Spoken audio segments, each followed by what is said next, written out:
And we're live.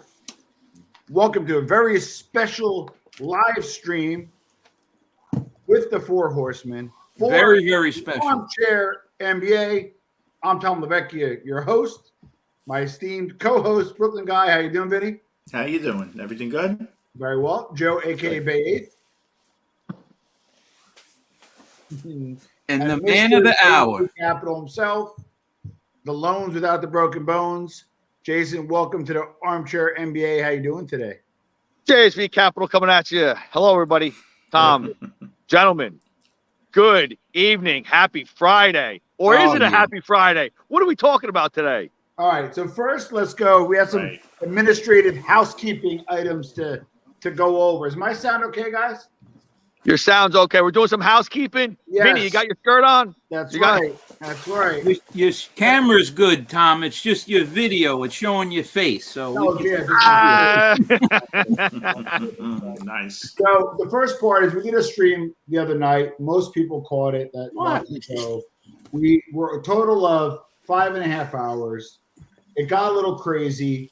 We're not going to mention any names today. We're not going to mention, in terms of like what went wrong.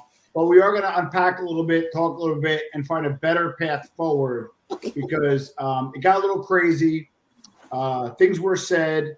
I made apologies to certain people on video. I called one person privately, who's his wife, and I'm trying to reach out to the other person privately because at the end of the day, you need to do it, directly, not just online, right? So with that being said, and I want to reflect, Jeff Nadu, and I also want to go over my recent interview with Jeff Nadu. It just following this interview, great interview with him. He kind of shared his story. I was interested to hear about his time at Barstool.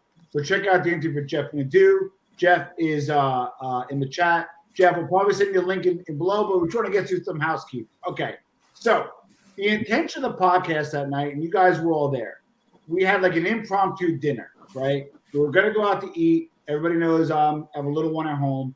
I invited you guys to my home, which I was more than happy to do, right?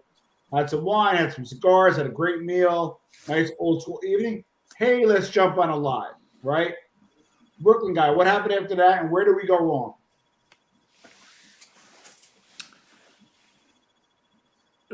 In which way? He's not talking about the antipas, Vinny. No. Let me tee up the Mohawk because Mohawk feels really strongly about that night. We're not going to mention names. We're not going to politicize it. Okay, that way. I'll step in. I think you missed the boat. No. Come on, I deserve a bogey. I think what we did wrong was we. What do you got? A mouse in your pocket? What's this wee shit? No, instead of letting a couple of the horses out of the barn at a time and then walking them back into the barn, locking them up, and let another couple, everybody came at once, and you can't control the free for all. And then you know what? You start giggling at one thing. 5 people are talking at once, and you might giggle at something that someone else said, and it's perceived that they laughed at that, and that was the problem. We were all having too much fun, and the fun turned into disaster. That's pretty much what I think. Let me ask you a question.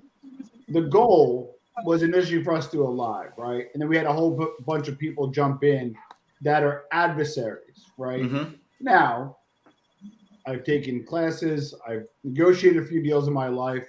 It was generally, even the FBI interrogator handbook says first, you find a starting point.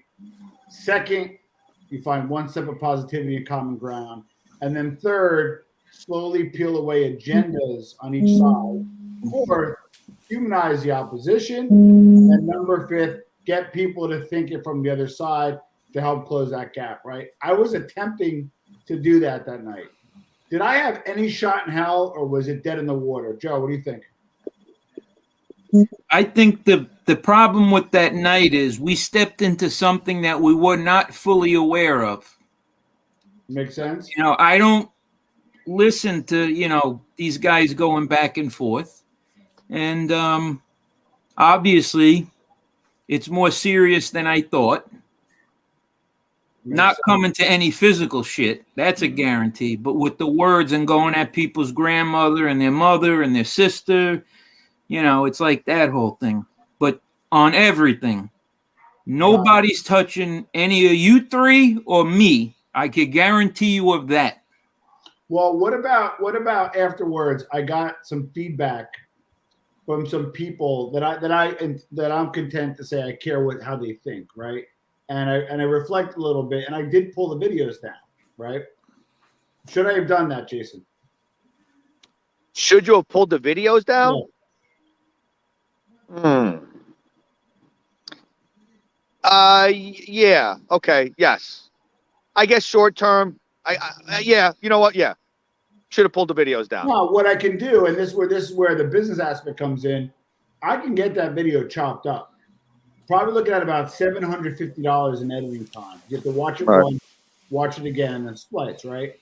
Right. To get the $750 in views, you need like 200,000 views. Now, that might get 200,000 views even edited.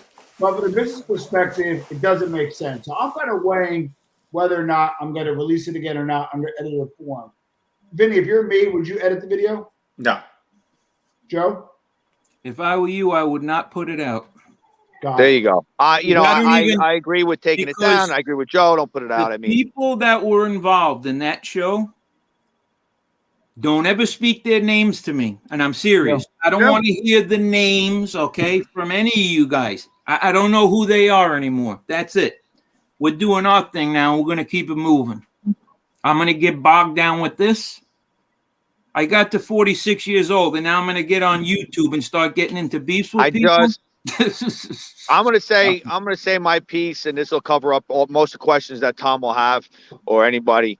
Tom, I think, is a creator. He's a media guy. He knows his shit. I've been around him for long enough to know he knows what he's doing. Tom brought this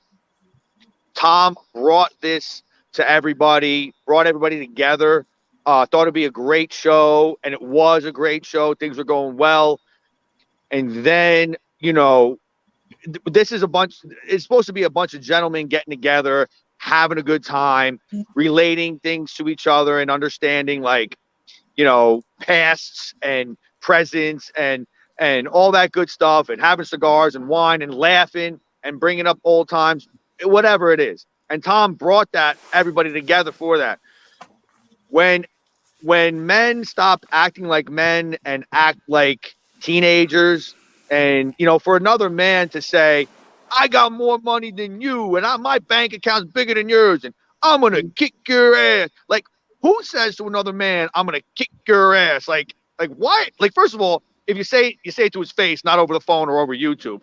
And number two, you don't say to another man how much more money than you how much more money you have. Like, who talks about money fighting at the age that we're at? Like, we're grown men. We're supposed to be gentlemen, peacemakers. We shake hands, give a kiss on the cheek. We have drinks with each other. We go have dinner. We talk about our families. We have a good time. We don't do that. Gentlemen don't do that. Here on our show, The Four Horsemen, we're gentlemen. We're always going to act that way. And anybody who comes on to our show, Tom, being the head guy, I'm sure he agrees with me. We don't want nonsense like that. And I know heads get hot, and I understand that. But it's time that it's time to be more mature and take the higher road than going at each other in that fashion. And I know none of those gentlemen, but I mean, we have to take the higher road. And we think we agree. We are going to graduate from that show, and we'll graduate to that topic. I want to address a legacy thing that is not a big deal, but I just want to give it. I don't like it when things are untrue. So first is, hey, Tom, why did you strike Emery Channel? And then we have, let me just see, a troll one. Tom struck Emery, also looked him up and said info of a guy he thinks he's Emery. So I want things fully transparent, right? And then he says, I'm gonna dox you, Lavecchia, right? So I want number one is I did put a copyright strike on August 6, 2021 against MRE. There's two reasons why we did it. One, I had a partner. I shared the channel, and it wasn't just my decision. Number two, when you're a creator and you're in business, remember, I'm a businessman, entrepreneur. When you have an intellectual property, you own it, right? When somebody takes your video and uses it and monetizes it or uses it for $700 in Snapchats or whatever it is, super chats, they're stealing from you, right? It's very simple. All you got to do is email me. Now, I don't know if my partner would agree at the time, but if somebody emails me and they ask to use my content, 99.9%, I would say yes. We're talking about being a man, talking about being straight. You don't steal from somebody. When you steal somebody's intellectual property, not just legally, but making money off of the stealing. But I will go one step further. I spoke to MRE on September 3rd. You don't see me running around talking about that. Him and I actually came to a very reasonable accord. Okay? That was on September 3rd. Goes another step further. When the old show disbanded, under further consideration, I removed the strike. I'm not running around saying I'm a great guy. I'm not saying this, this, and that. Him and I had a misunderstanding, and there's a reason why I made the strike too on my side. There were people on the show that were talking about my fiance. I addressed it with him. It wasn't remediated quick enough. So somebody talking about my fiance I'm supposed to do a favor for, and you're supposed to make money off of me. So what do? We remediated it like gentlemen. I spoke to him.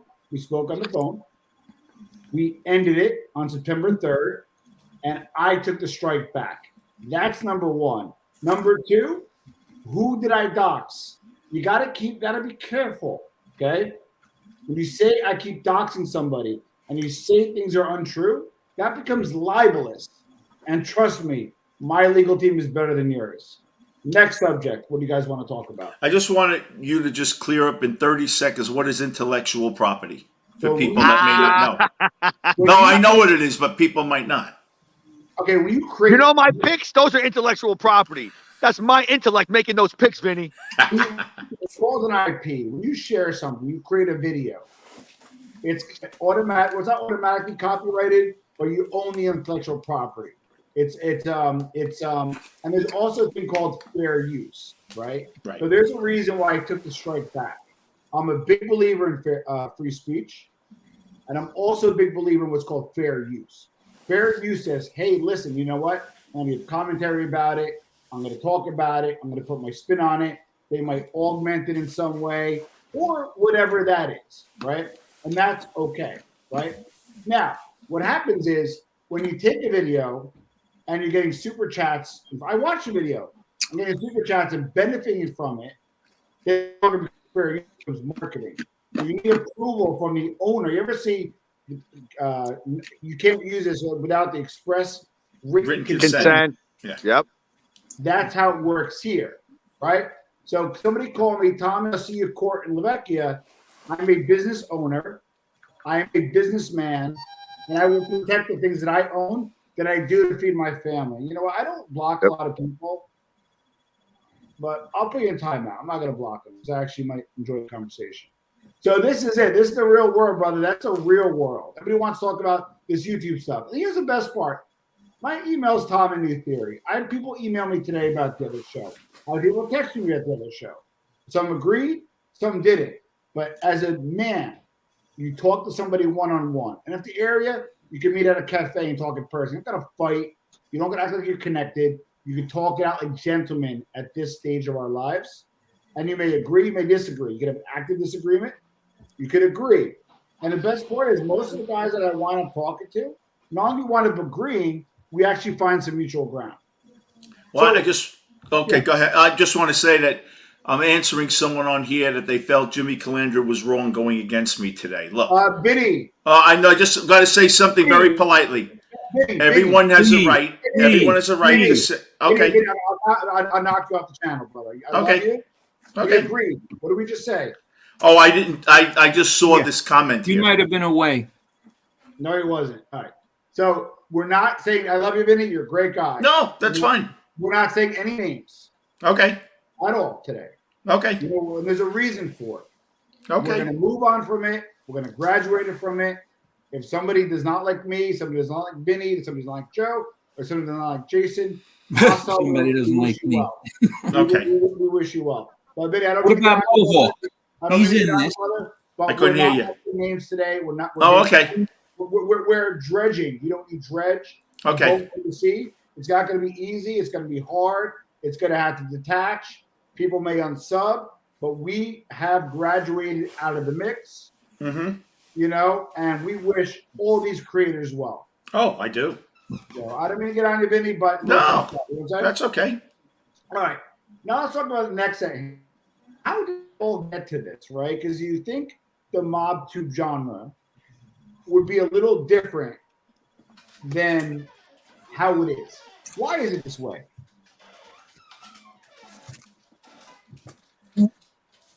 Like why? What happened? Like you had Sammy's show, you had Francine's shows. Because Tom, because it's everyone wants to play whose dick is bigger. It's weird. I'm the tough guy. No, I knew this guy before you knew this guy. I knew this guy when he was 5, and I was a bigger gangster than you were. I had more connections. Okay, like why does it have to be that way? You can't all be the same. And okay, you were a bigger guy. Okay, great. I was a guy too. I was involved. I knew this guy. And why can't everybody just? They came from the same life. Why? How do you not get along? You know, it's like meeting somebody from your old neighborhood. Oh my God, remember this place? Remember that place? You don't go to a guy like, man, I was the best football player when you run into somebody from your old neighborhood. Remember how good I was? I was better than you. Like, that's weird. It's weird when you're older. It's weird. It's weird whenever, especially weird when you're older. Everyone wants to play like, who's the bigger gangster? Like, it's content. What? Here's the thing. If you're just going to talk about what you did in the past, how long are you going to be able to keep that up? So it's content. So they got to start these wars because they're running out of stories to tell. You understand? Because that's just what they're talking about, is what I did last year, what I did in jail, what I did here, what I did there. So eventually, it's just like Sammy. Half of the story Sammy tells you was in his book. So if you read his book, right? You read his book. He has some good stories. Right? I read his book, but his stories are better. Right, but but I'll say 20-30% of them we heard already. So I think it's just the content after a while. How many stories can you constantly tell? You're on every day telling a story. You know, I mean. Well, I want to address. I want to go. I'm not bringing up names, but I had a few people on in the past that were in the mob tube genre. I'm going to meet right? you there. 15. And I'm not. Meet you there.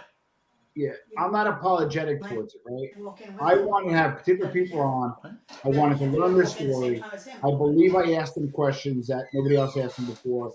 Nobody knew a lot about them, so I decided to do it, right? So that part is pretty straightforward, pretty easy. You can watch it, you can not watch, right? And when we did her live, and again, not to spend too much time on it, there really was intent to make things better, but things are so jacked up that, like, I think people think that they'll get more views or get more subs or get whatever if there's a war and peace is boring and content is boring and learning about business and finance and ways of how to improve your life is boring. I don't know. I don't know about you guys, but I got over a lot of things. That's why I try to fix it, right?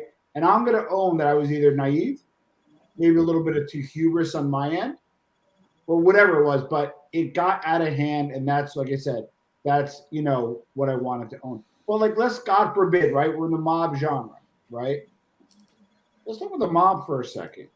A lot of guys that we talk about or know who we grew up with or related to or whatever. Joe, let me ask you, we're not saying any names today, but I would think most of the people that I knew growing up did not die in their bed, or they're not going to die in their bed.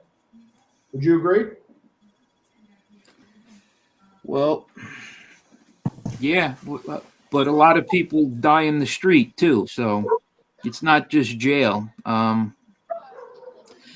But yeah, I mean, if you're involved in that life, there's only one or two ways to go.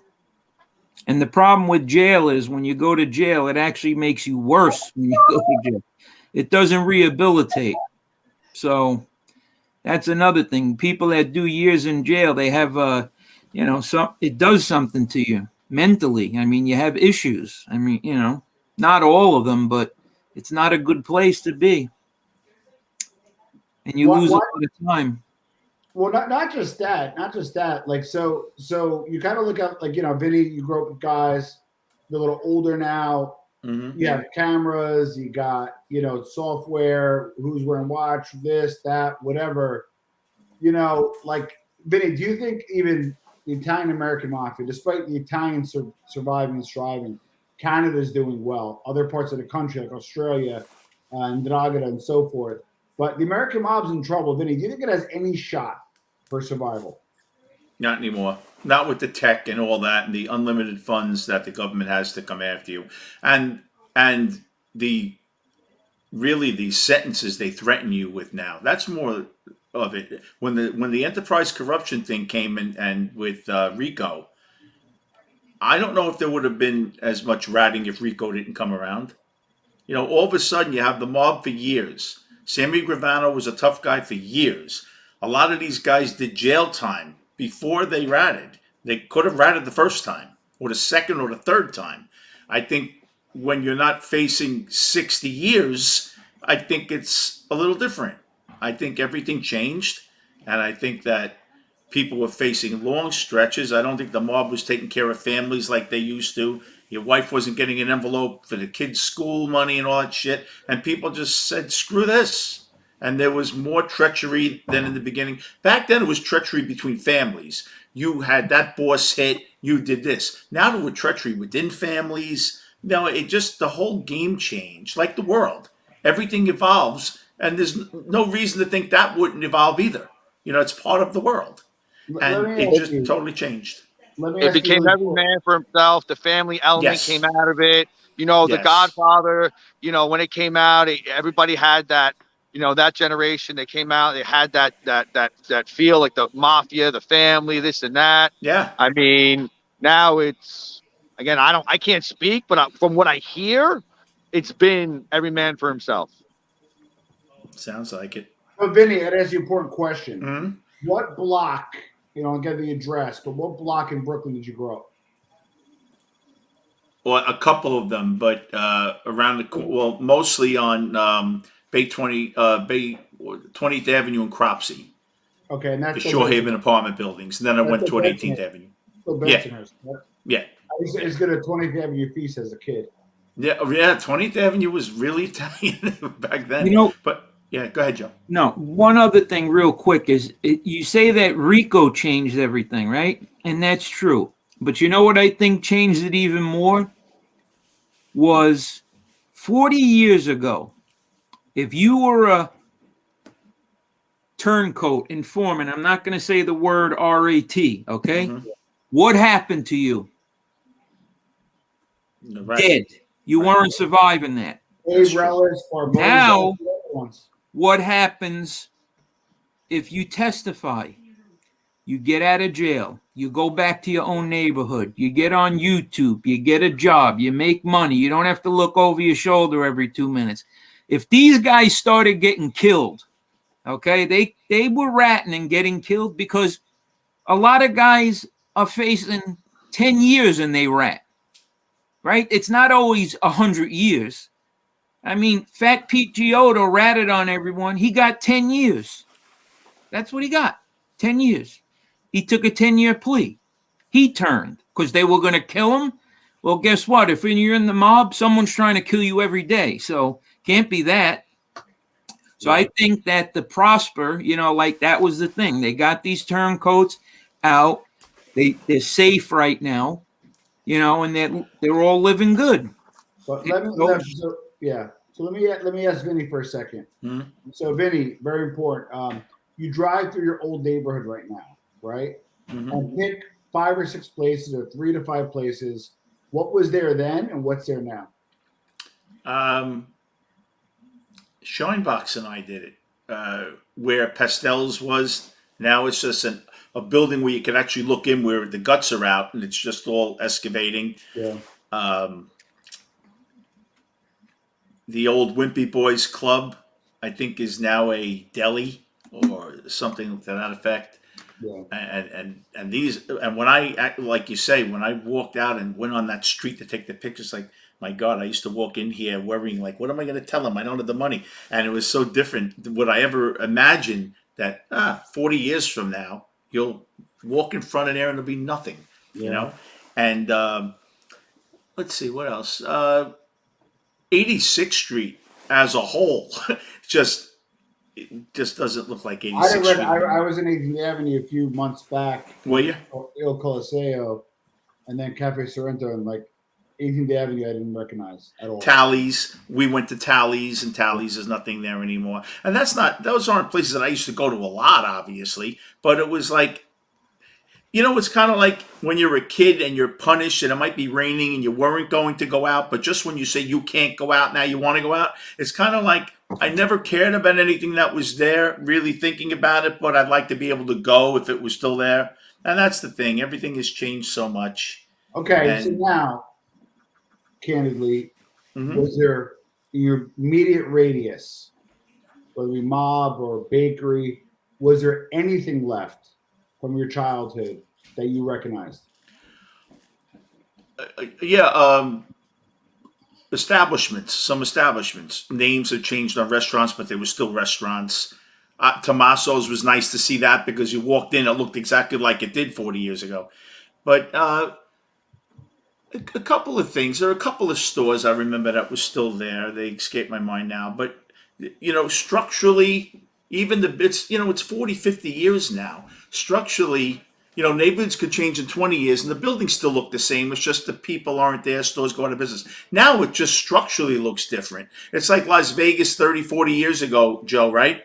And now you go, you can't see down the strip. There's walkways, right? Back in the day, you could walk down the strip 2 miles and you saw everything. Now it's all walkways. You can't look down the strip. You can't see past half a block. And that's the same thing. Everything has changed. You don't even feel like you're there anymore. Well, let me ask you this. If you pass, only if you pass, who was the capo of that neighborhood when you were growing up? There were a couple. Shorty Spiro wasn't hanging around there, but he was. Sonny Giuliano was treated like one. I don't know if he was a capo back in the early 80s, but he was treated like one. Everyone knew who he was. And Spiro was there. Okay, now, again, do not give a name if they're current, but is there a current capo in that area as far as you know? I don't know. I would think there is. Okay, now I got a question to ask you guys, and I talked about this on my old show, and this is something we can talk about because we weren't in the life, but when did the mob get out of the neighborhood stuff? You know, remember growing up, you knew a wise guy, you knew a connected guy, you had a beef, they helped you, you owed them a favor, but when you needed something, if you were really connected or knew somebody, right? When did it stop being about the neighborhood, and when did it stop being about the money? I think when parents started dying out and kids moved out of Brooklyn, you know, a lot they were moving out. You know, they got married, kids. Their parents were still there in those houses. You know, they didn't want to keep the house. Kids would liquidate the house that they were left. So now you had everyone living in Staten Island and Jersey, and you had renters coming in. It wasn't Bensonhurst, other than the apartment buildings. And some of the buildings, that was mostly owned.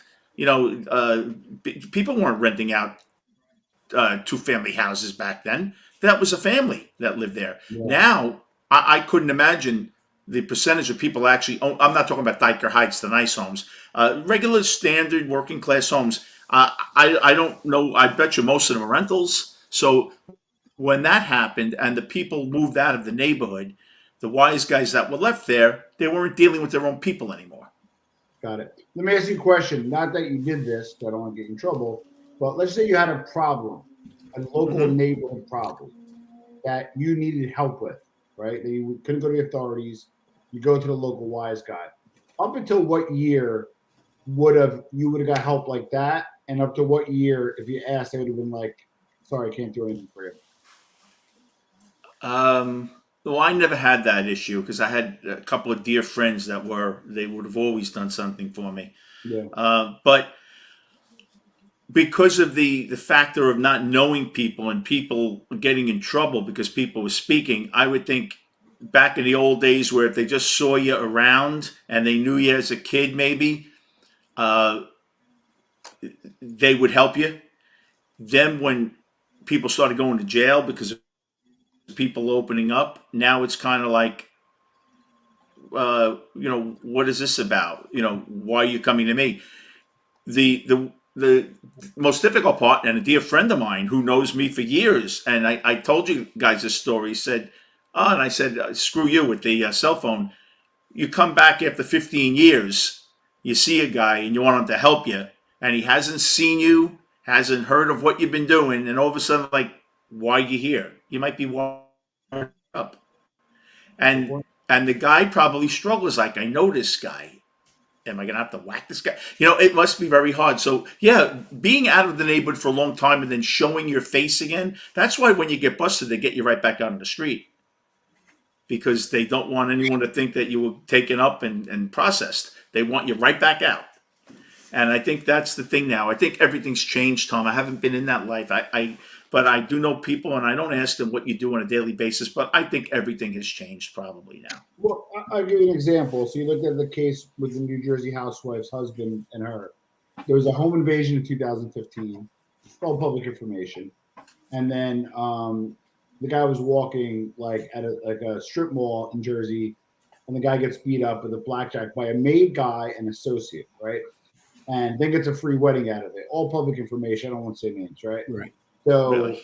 so I don't want to say this is right to do, but can we agree, 80s and 90s, if you knew somebody connected and you needed somebody beat up, it was pretty easy to get it done. Can we agree with that? We usually had friends that would do it. Correct. And it was pretty normal. I can tell you, I'm not going to ever mention, but I know 15 stories of somebody who knew somebody who got a smack, who got a hospitalization, who got, whatever, right? Mm-hmm. So in that particular case, the maid guy got 3 years in jail for just beating the guy up based off of helping out a friend. So you can't even do the normal, blocking and tackling, you will, of what the mob's known for. That make sense? Yeah, it does. Yeah, everything's changed. No, this isn't the mob that it was that we read about. The thing is, the stories we read with Sammy's book and stuff like that, it's outdated. Sammy hasn't been in the street in 35 years. 30 years. It's totally changed. And, the stories are great because those stories are very much like the stories we heard from the 60s. From the 60s to the mid-80s, the mob hadn't changed a little more high tech, but people were doing what they always did. The mob is different now. Everything's, you got tech, you got YouTube, you got all this stuff, stocks and all this stuff, and you got brighter guys now because they're smarter. Back then it was loan sharking, gambling, and extortion. A lot of the mines didn't have much more, and if you were a big shot, that's because you were smart. But most of the guys, the underlings, weren't that bright. What I don't get, though, is it's like a market, right? So there's a Shylock, loan money, a gambler, took book, maybe whatever the market that's out there, right? So bottom line is a lot of those guys went away, or it's not as strong, or not around. Nobody really stepped into that market. Like the Russians stepped in, or the Asians stepped in, or Puerto Ricans, or blacks, or Dominicans. Where the hell did that market go? You're talking about a black market of probably hundreds of millions of dollars in New York alone. Who stepped in, or is it still around? We just don't hear about it. What do you think, Joe? I think it's still around. It's just more undercover now. Because I got to be honest with you, I don't know anyone, and I'm not going to say anyone's names. But come to Staten Island, and we'll go to a restaurant. Trust me. Yeah. There's people around. Well, I remember when I did the old show, I was trying to do some research, and I knew a little bit about the Lucchese's from the Jersey family, but that's funny.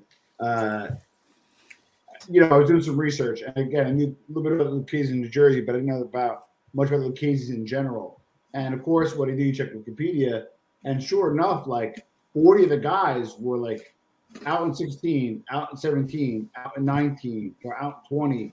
And so, kind of the bottom line is, there probably are roughly 750 to 1,000 made guys out on the street now in the 5 families, right? So, like, if they're not on the street, right, but they're not legitimate, what are they doing? Like, that's a part that I always say every day, and people laugh at me. But they either got to go the Freemasonry route, with like 80, 90% legit, or they have to enforce what the old rules are. So that's my question. Can it ever get to even a resemblance? How about this? You guys are smart guys. I'm going to give this a Joe. Let's just say there's a younger, dynamic leader that's old school, insisting on bringing this thing back and bringing it strong. How would that be done, Joe? Let's just say, hypothetically, Magic Wand, Frank Cali's resurrected. What's the chances of resurrecting it? How would that be done? One thing I think is a lot of guys, right? There's obviously traditional things, but I knew someone who was a pretty big guy recently, still is a big guy, had a construction company. Yeah. Okay. He wasn't, painting and doing the stuff, but he had a business. He had people under him, and you make money that way. You use your connections. These guys can do things legitimately and make money. It doesn't always have to be like, oh, I'm this guy and everything I do is corrupt. No, they do legitimate things too, just like they have to. They own businesses. The staples are always going to be there. Gambling. Well, if you gamble, you need money. You understand? So that goes hand in hand. There's the drugs. There's so many different types of crimes out there and scams, all these, internet scams and whatnot. There's people behind that, and they're probably answering to someone. Because you ain't going to be making millions of dollars and driving around in Porsches and everything, and somebody's going to say, oh, look at this guy. No, they're going to come knocking at your door, believe me, and you're going to need them. Good point. But then if they can't enforce the rules, how strong are they decide? Meaning, you made some money, right? You're out there. You have a construction company. You're mostly legitimate, but there is an indictment coming down, right? And it's part of your crew or part of somebody who knows you or somebody that could roll. Your exposure is huge and your freedom can be taken at any time. Partially because the rules are not enforced. Should they risk jail time to enforce the rules, or do you just think it's over? I think it's over. I don't think anybody's looking now to spend 50 years in jail. The government surveillance scared everybody. And I think people that have gone to jail for many years because a best friend put them away, and if you'd never believe your best friend you grew up with will put away, what do you think you're going to look at another guy that you just met? So I think it's changed. I think too many documentaries, movies on it. I think that, you see on YouTube, you say one thing, it can get to 100,000 people in 3 seconds. And I think that people think about that and say, you know what? I don't have a shot. Unless you're making, money where it's like, fuck you money, where like, oh shit, I'm making myself 30,000 a week. I'll take the shot at 10 years. Guys that are breaking their ass for 2,000 a week, and you may do 10 years, when you're spending 1,000 at tipping people to make yourself look good and buying clothes and being the guy that gets the bill to show who you are, it's not really, it doesn't make sense for anybody anymore. You got a lot of, you work at 7-Eleven, you make $16 an hour now. Guys can get a shot at OSHA and make $60 an hour. Guys can work now. It's not like it used to be. When you break your ass now, you're making $100,000 a year, $250,000 a year. A bus driver makes $130,000, $140,000. Why do you have to go and work harder than if you had a real job and worry about the law coming after you? Doesn't make. It's not like that now. There's a lot of ways to make money. Go look at YouTube. Yeah, but look at what's going on in Canada. That's the like point. the They're 80s. dropping like flies in Canada. There's still Buffalo, some. Detroit, Toronto. Yeah. It's more global a lot now. So, but there's guys dropping once or twice a month up there in Canada. It's crazy. Guys, I gotta leave. I have a birthday party for my nephew. Okay. Wish I him will a talk happy to you later. birthday. I It's will. a shorter one anyway. Vinny, I apologize. I didn't mean to get on you earlier. Stop. No, I You're my know. friend. I didn't mean to get on you. I thought, it might have been my bad. You might not have got the memo when I said it earlier. It's No. You're a real friend, and I should have spoke to you like that. No. Without mentioning names, I used the right to say what you want. And if someone's having a bad day who has generally been nice to you and says something off color, give them the chance. Because you know what? We're all men. People forgive people. But you don't owe me an apology, idiot. Talk to you guys soon. All right, Vinny. Bye-bye. All right. So, Giuseppe, listen, Nadu's here. Nadu, I don't know. I don't know Great. I See, don't know now if he's that's working. a positive guy. I don't know if he's working out or I don't know if he's busy. If you hop on, that'd be great. I would love if there's a guy in here. I'd love to pop on. I don't know if you will. What happened to Hey, Jeff. Hey, Jeff, what's How up, you guys bro? doing today? What's happening? Good, man. So, Ross said Vinny left. Now, Vinny's got a gig tonight. It was understood he was leaving early, but I did get a text from someone I care about. No, I feel bad now because I like Vinny and I apologize to him and he deserved it. He's a friend, and you know what? Like I'm a little frustrated, I guess, and I'll own it because it's like I feel like I feel like my fault, right? I'll take ownership of it. Went down the wrong path to try to unite people. Jeff was there. I want him to weigh in, and it was like herding cats. Jeff, you were there, right? Yeah. Did I have a shot, or that was dead in the water from the beginning? Yeah, I mean, from someone that's kind of watched this from the beginning, I don't think those guys are ever gonna see eye to eye. They're too many. There's too many of the same types of personalities. They don't like each other. And you got to realize, Tom, like the only thing that those guys, at least some of them, the only thing that can get them views, they can't do this kind of content where we just talk about the mob all, for hours. Those guys, and I know you guys aren't really talking names, but like there's someone that's doing a show today, like where, they'll say like, hey, I'm done with the nonsense. And then a day two later, it's back to the same content again. They get it. They understand what drives views. But for me, I'd rather just put good content out. I don't care as much about views. Someone in the chat was asking, is all the stuff that I've done over the years worth it as far as the sports and putting myself out there?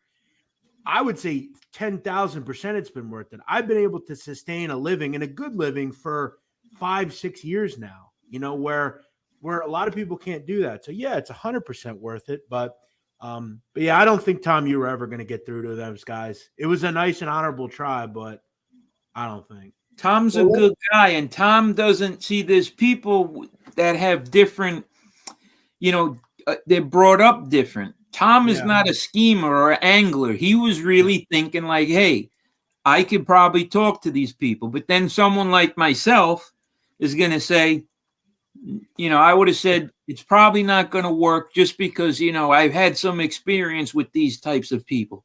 But what you did, Tom, was you weren't doing it to hurt people. You were trying to fix a situation and make it to where we could all come on and chat and have a family atmosphere. And it's just not reality at this point. But I think also you have to realize as well, like you're not dealing with like a lot of these guys have childlike, the ways they think. Like it's all about, he kicked sand in my feet or they can't be adults with anything. They're not able to just sit here and talk and have constructive conversations. Like for me, I've had a beef or two with these cats, and it's like, generally I'm just going to sit down and be like, what can we do to make this right? Like, who wants to beef over stupid stuff? But yeah, I don't know. I think it's never going to go away. There's always going to be those types of people, but you try. Because Jeff is here, let's kind of shift gears a little bit. The discussion we don't have enough, the Philly mob, right? So again, I brought up in another podcast. I always been, what's him, Stratweiser? Stratweiser. Yeah, he said a quote, and it kind of went like little viral with a little mob universe on Instagram. That he said the numbers in Philly are even higher than those of Scarfo. Jeff, what do you think about that in terms of membership out on the street? Yeah, I'm not buying that.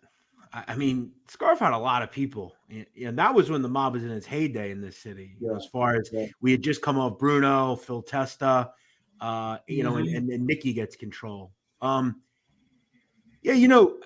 feel like I've talked about this before. They've also made a good comment, and I think it makes a lot of sense. George Anastasia mentioned this about the whole, and I think kind of relates to the conversation you guys were just having about where the thing is now, where, a lot of people are saying, that have Italian names or Italian ancestry, they're going a little different ways. They're raising their kids to go be doctors and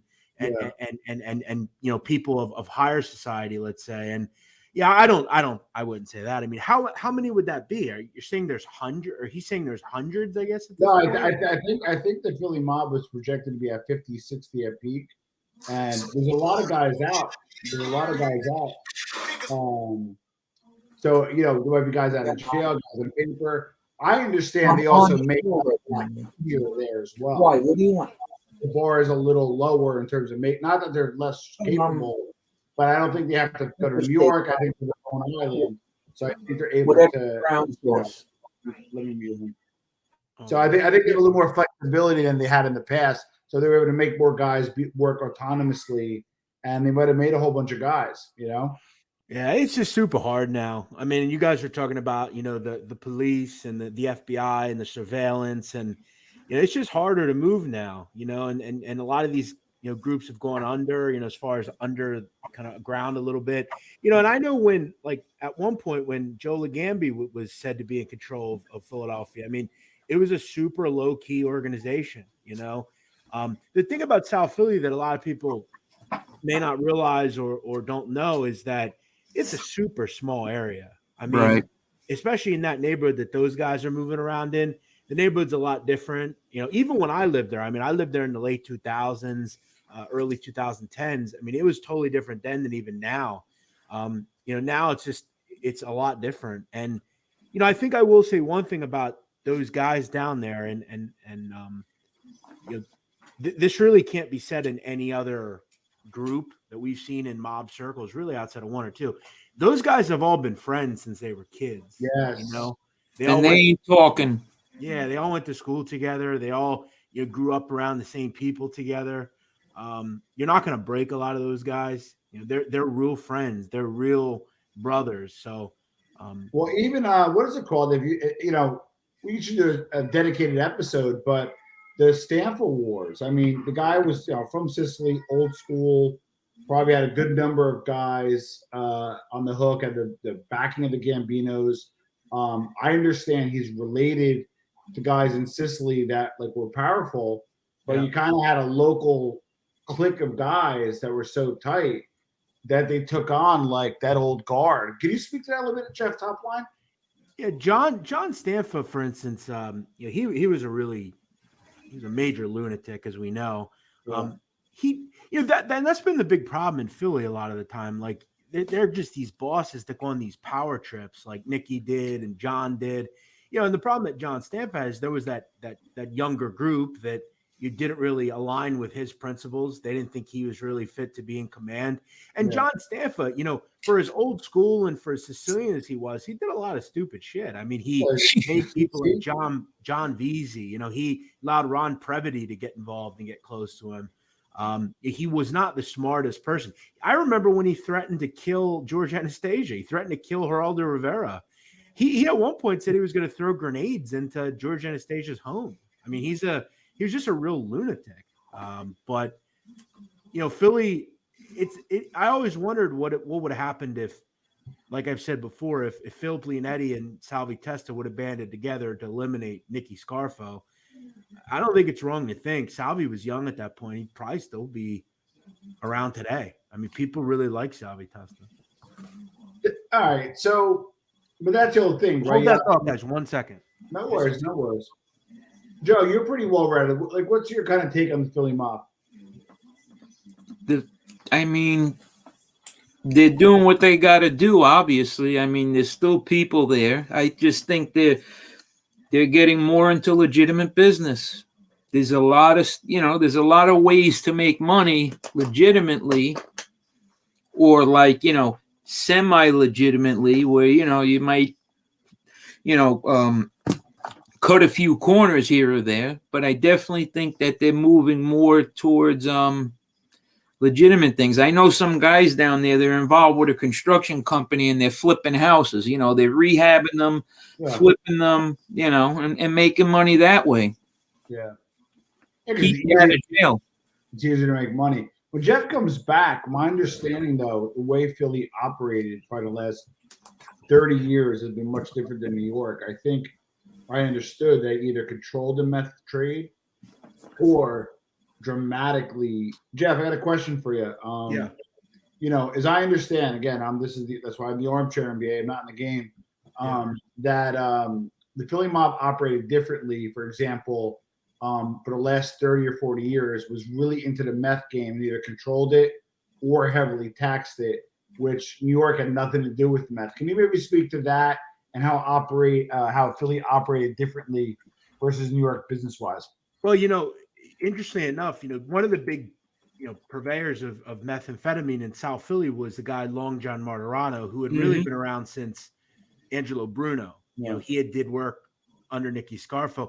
Not only was he doing that in South Philly, he was giving and distributing meth to the Junior Black Mafia, the K&A gang, different groups around the city. So, I've always noticed that, Philadelphia is always very willing to work with some of the other groups as well, as long as they're getting a cut. But yeah, I mean, even some of the biker gangs and that sort of thing.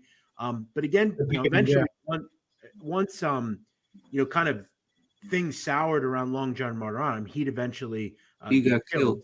Yeah, and that's still unsolved. I mean, he was killed right in. You know what I wanted to ask you? We talked about Caboni Savage. Yeah.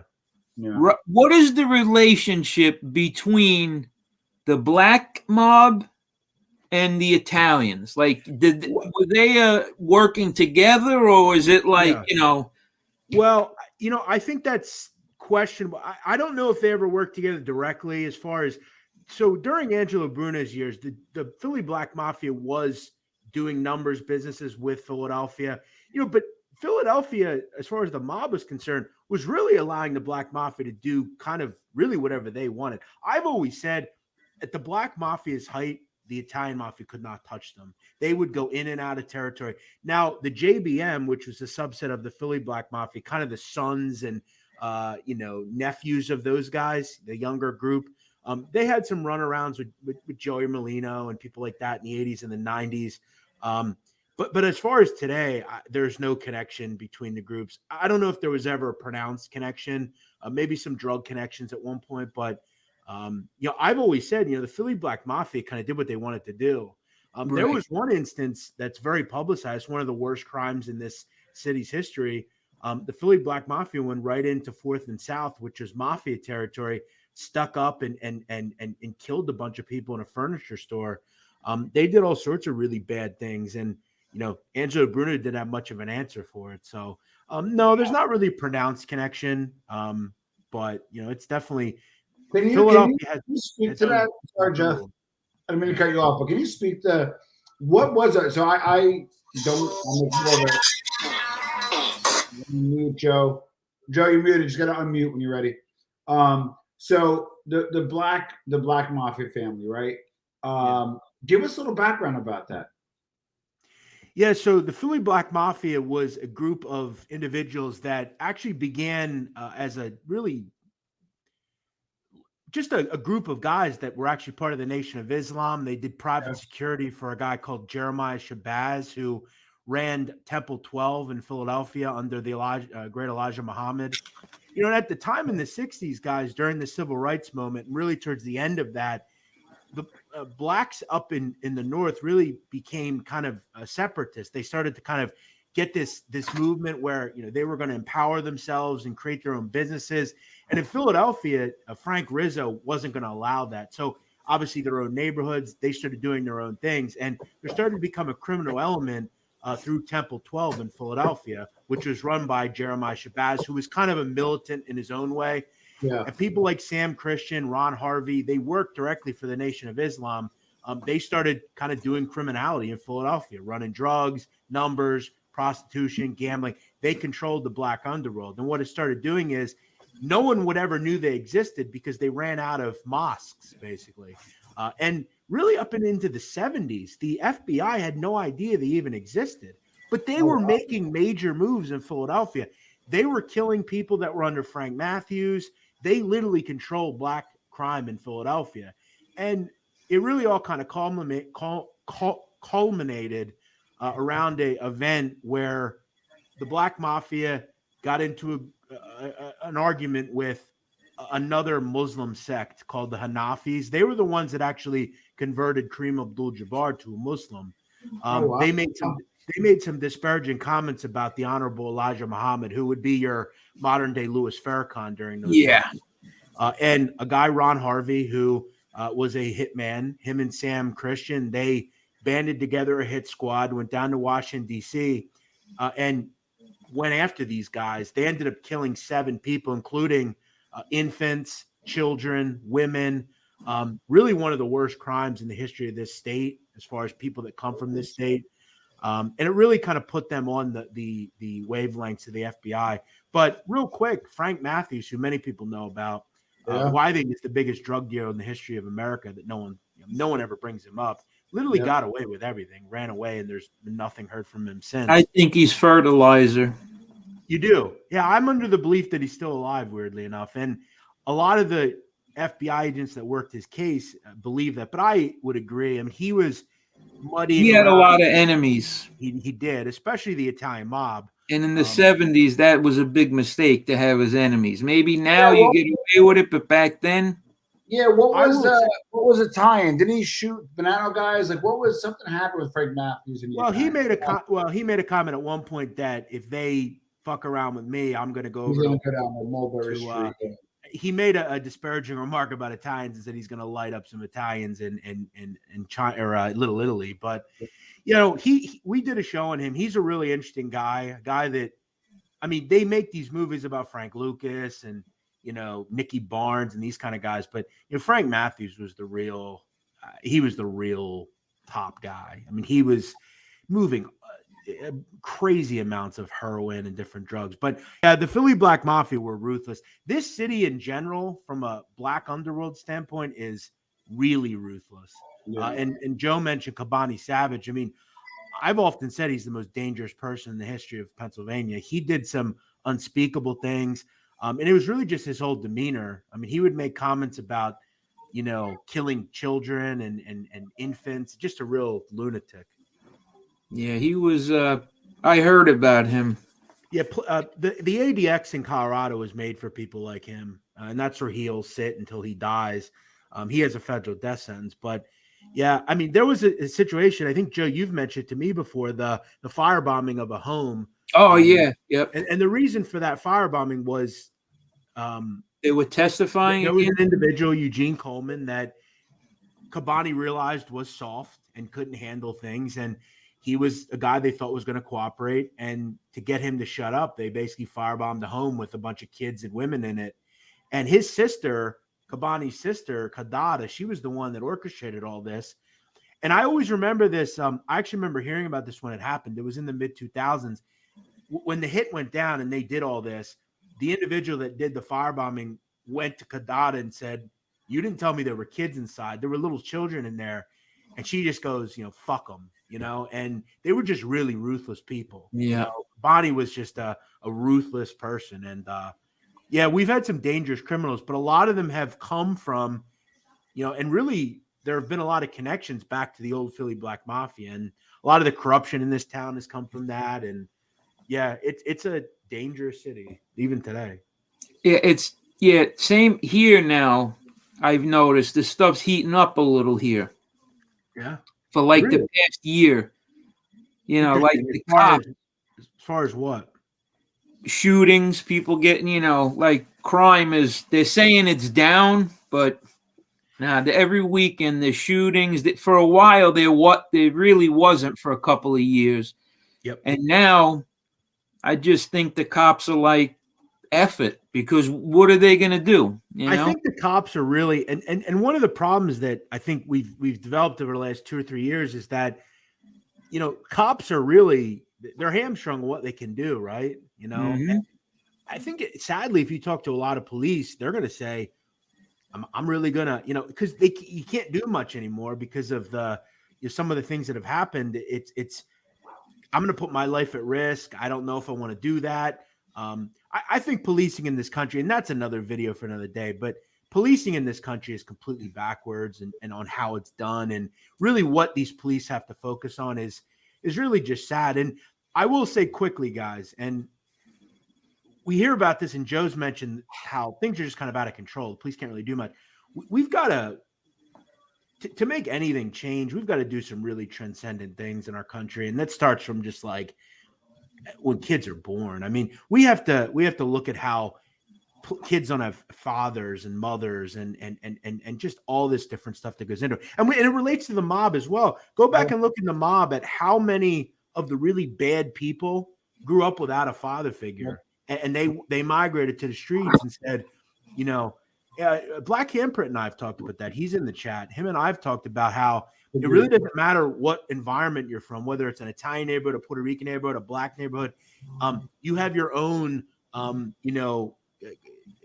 important people, and many of them are drug dealers or hookers or numbers people, and you gravitate towards them if you're a kid without a father or something. Yeah. Jeff, question. When, and it's kind of a two-part question. The first is when Scarfo took over, he felt Angelo Bruno was soft. He wanted to reintroduce street tax. So two-part question. First, did he go after the Black Mafia? And number two is, how did it work out with the pagans? Because I hear two bipolar stories about that. Yeah, well, as far as listen, no one went after the Black Mafia. They weren't. Okay, yeah. I think Nicky kind of realized, they're in their own neighborhoods, and look, they had control. Keep in mind, the Black Mafia was not just in South Philly, Southwest, West. They were in the entire city. They had people everywhere. They controlled black crime in Philadelphia. It's that simple, and they had connections really to Frank Matthews until, and they would do crazy stuff, guys, like where they would have a beef with the Black Mafia or with Frank Matthews, and they'd run in clubs with 700-800 people and just start shooting people. But no, as far as motorcycle clubs, that's a group that I don't have a ton of knowledge on. And I will say, when it comes to motorcycle clubs particularly, I don't mention much, just because in the town that I live in now, they're very pronounced. I see them all the time. They're very big around the parts that I live and where I'm at. Yeah. So, and look, I'll be honest, I don't know a whole hell of a lot about them.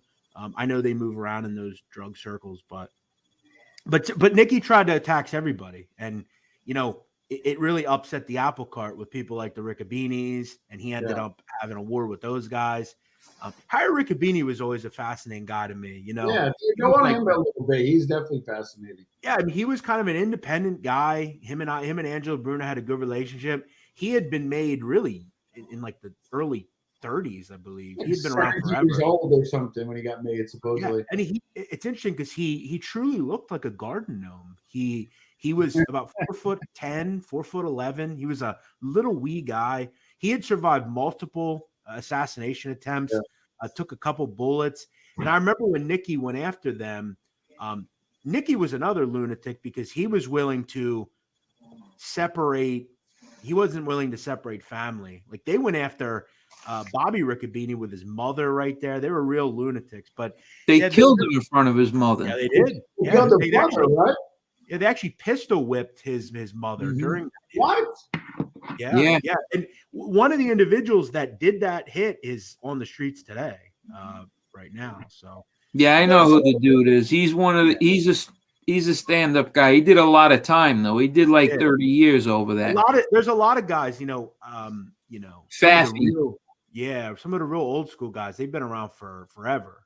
But yeah, Nicky did a lot of a number on this group down here. Not this group now, but just the overall psyche of Philadelphia. And then it led into John Stanfa, who, like I said, was just stupid. I mean, he wasn't very bright, The Salvi Testa thing was the worst, though, man. That was such bullshit, man. Say that again. I didn't hear you. The Salvi Testa hit. Oh yeah. Because he was loyal, man. That dude was. He didn't care. He thought Salvi was there to take his crown, and Salvi was not only respected, he was part of that. His father was Philip Testa. Of course. His father was a big time man, right?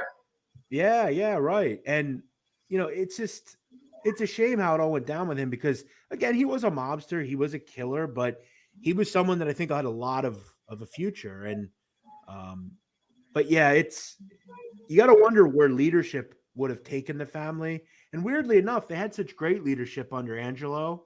And then Angelo became really hypocritical towards the end and was pretty similar to Paul Castellano in a way because they both outlawed drugs but were willing to take drug money. Now, I do believe John Stanfa was involved with that hit that night because John was the driver of the car that night. The driver, and let him go. He was there on 10th and Snyder sitting there with John smoking his cigar. And he was in on it. Oh, 100%. I disagree about Angelo Bruno, though. You don't think he was a good boss? Because what he was doing was he was taking drug money. Yeah. Because his partner was Long John, right? Sure. And you had the Gambinos not too far away. Yeah. And he was letting people in Atlantic City that probably shouldn't have been there. That was his turf. Yeah. And he really, put the handcuffs on his guys. He ostracized his family. I couldn't agree. And that's a double standard because he's taking big money from drug dealers, but your people can't earn off of it. So exactly. Well, there's an interesting wiretap that I've heard. It was out of Cleveland, kind of a smaller area, but there was a Cleveland wiretap where the mobsters were caught talking about that, and they were talking about how Bruno has his wife and she could write a check for $5 million, but Bruno's guys, their wives can't write a check for $5. Wow. And that was the problem. Angelo was very hypocritical and also was greedy. And people get sick of that after a while. And, also we have to look at that hit. The Genoveses really kind of manipulated some of the people down here and do it in Caponegro and that whole thing. But you go from kind of that to Testa and all that kind of stuff that happens there. They blow him up, and then Nicky. But it's kind of interesting how it all went down, and even in the 90s, it was wild around here. Well, it seems that, and Jeff, in your research, it seems that the Genovese were kind of the upline for them, and they killed the guy that Negro, Caponegro. They killed him here. Yep. They want to distance themselves, and then, but over time, Sam up in the 80s, Sammy states that he was Scarfo's upline. It seemed, and there was I think Merlino had an uncle in the Gambinos, whatever it was. But later on, they kind of went over to the Gambinos a little bit, and then later on, I even heard the Lucchese's. My question to you is, as far as your research goes and what is the Philly family aligned with anybody in New York, and if so, who? Well, interestingly enough, you look at Nicky Scarfo Jr., who the anniversary of that attempted hit on him just came up on Halloween. Yeah. Interesting, weirdly, my best friend is in federal prison. He's been in for 7 years, and he's at FCI Farrington, and that's where Nicky Jr. is. And he often tells me he sees Nicky Jr., and Nicky walks around like he's the king of the yard. But Nicky's aligned with the Lucchese's. They threw him up there, and they've always had to save his life. Yeah, they've always had some connections up to North Jersey and into some of the other families. But Philly's, largely on their own, but they all have tentacles everywhere. I mean, they had tentacles for a long time with Russell Buffalino and in northeastern Pennsylvania, obviously with Angelo, and we saw some of that in The Irishman. But which I will say, I know a lot of people didn't like the film. It is, I think, a really good movie. I think obviously you have to understand what Hollywood does. And look, Frank Sheeran did not kill Joe Gallo. He didn't do some of the things, but large parts of the film were pretty accurate, and I actually really liked it. But yeah, Philly definitely has tentacles. I don't know of any tentacles into Gambinos. I know of Genovese's, Lucchese's, but Gambinos I don't know much of. But they pretty much today operate on their own. Interesting. And then there's a North Jersey Philly crew, guy Scopo, I think. I don't want to if he's yeah, those for the most part have kind of gone away. They had kind of an indictment a couple of years ago, and this was late 2000s, early 2010. There was a guy, Lou Fazzini. He was in that crew. They actually had a recent bust involving some of the guys in North Jersey, but I was blown away when I heard Schroutweiser say that the amount of people involved now. Then I don't know. I'm not in the mafia, but I don't think it's anywhere near that amount. But I guess I'll never know. On a relative basis, because Philly's a smaller city. Does Philly or the five families collectively, which of the two, if you had to pick, has a better chance of not maybe being huge again, but being closer to a former resemblance of themselves? What's a better shot, Philly or the five families? I would say, the five. Because there are some strong groups left up there. We've talked at the West Side group, and even the Gambino crime family is really kind of found ways to make it through, even with some of the things that have happened recently with Frank Cali and that sort of thing. But there are some real troublesome groups as well, the Colombo crime family and some of the others. I would say New York, and they've always been way more power. I mean, there's just so many more people. There's so many more groups. Chicago's still moving around. There's still some groups moving around, but and I've said I don't think it'll ever be what it once was, but there's always going to be union infiltration. There's always going to be certain things going on, but it's definitely on towards the end, I think. What about I spent some time with Bobby, got to know him a little bit. I was on the show. What's your take on the Philly crew in Boston? Because as I understand, still active. Yeah, that's a group that's pretty small for the most part. I mean, obviously Bobby Luisi, who's got a channel, he's moving around doing some things. There was a guy, Sean Battieri, he's around a little bit, but I just think they're kind of connected. They all know each other. They all kind of maybe make some money together, but crew, I guess you call it a crew because there's a couple of guys, but I don't know much about it now. I don't think there's a ton going on now up there with the two, but I think it's really kind of underground at this point. We don't know a whole lot. It's just really the couple of guys that are all friends. And, it's interesting too, because in Philly, just like in New York, these guys are regular people. At the end of the day, most of them are legitimate, business owners. I mean, they have companies and things. And, we have seen some things that have happened over the years in Philly that are kind of crazy. Obviously the Nicodemo situation about 10 years ago and, some of that stuff. But, ultimately they're more of the family that they were under Joe Legambi. What about sorry, go ahead. Yeah, I'm good. No, so like you and I are, and well, Joe knows a little bit about everything, which I love. But you and I like to focus in on like some of the mob stuff, and like I always kind of go on like different kind of binges and different stuff, and then it'll reflect in the show. I did a really good multiple interviews with Frank Fridolino.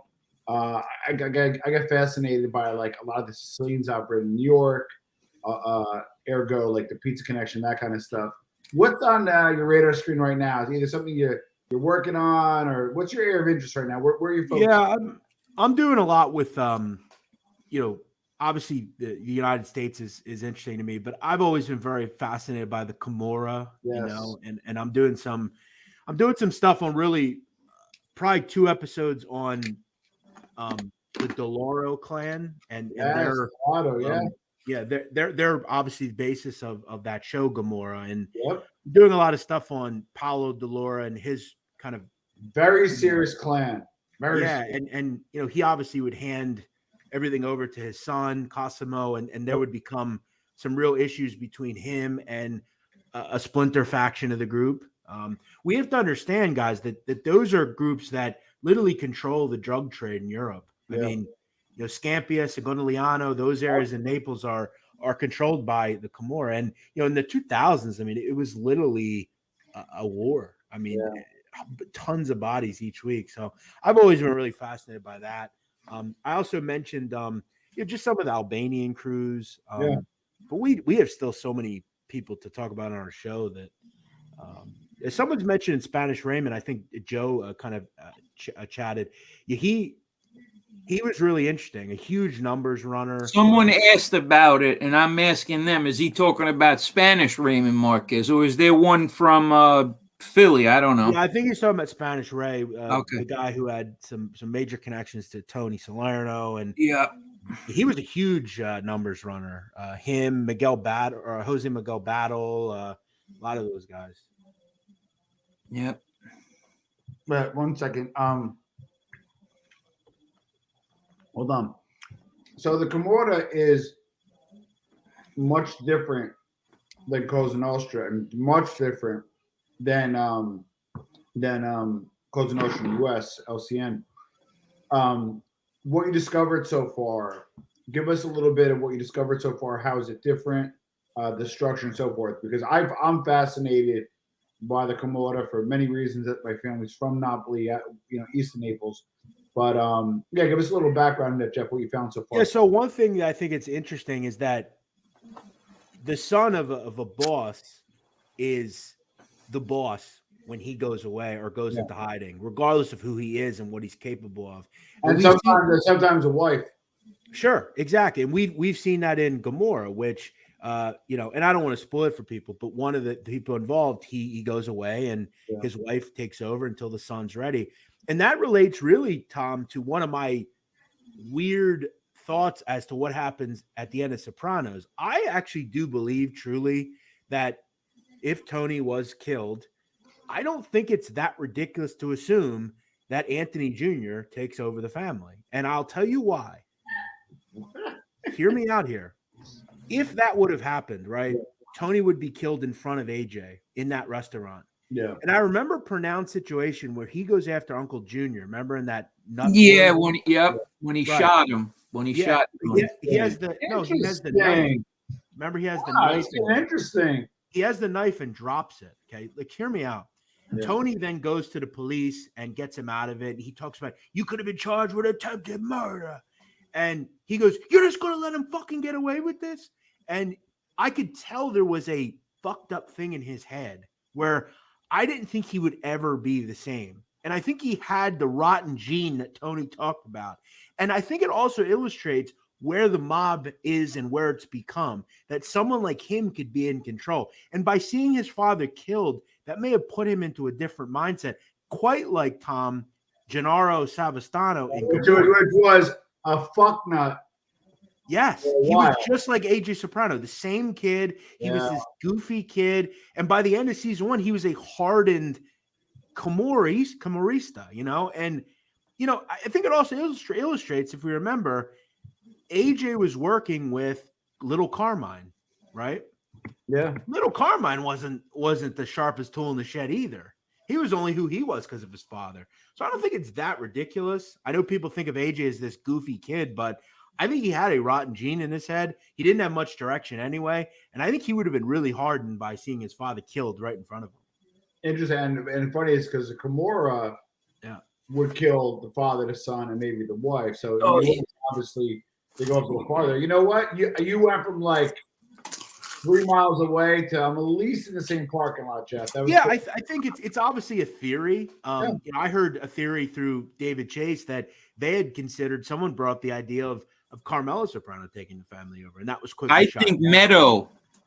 I Meadow would have been more like Talia Shire in The Godfather would have been the one on the background, because she was pretty tough, and she like was got to a point where she was protective of like the Italian heritage, you know what I mean? And like how I looked at her maybe as more of like a lawyer to the mob, maybe. Yeah, exactly. A counselor almost. Yeah, like a Tom, maybe like a Tom Hagen type of character. So he's actually family. But yeah, look, it's theories. Obviously, we'll never know because it'll never happen. But yeah, I've noticed it in Italy. You know, it really doesn't matter what you want to happen.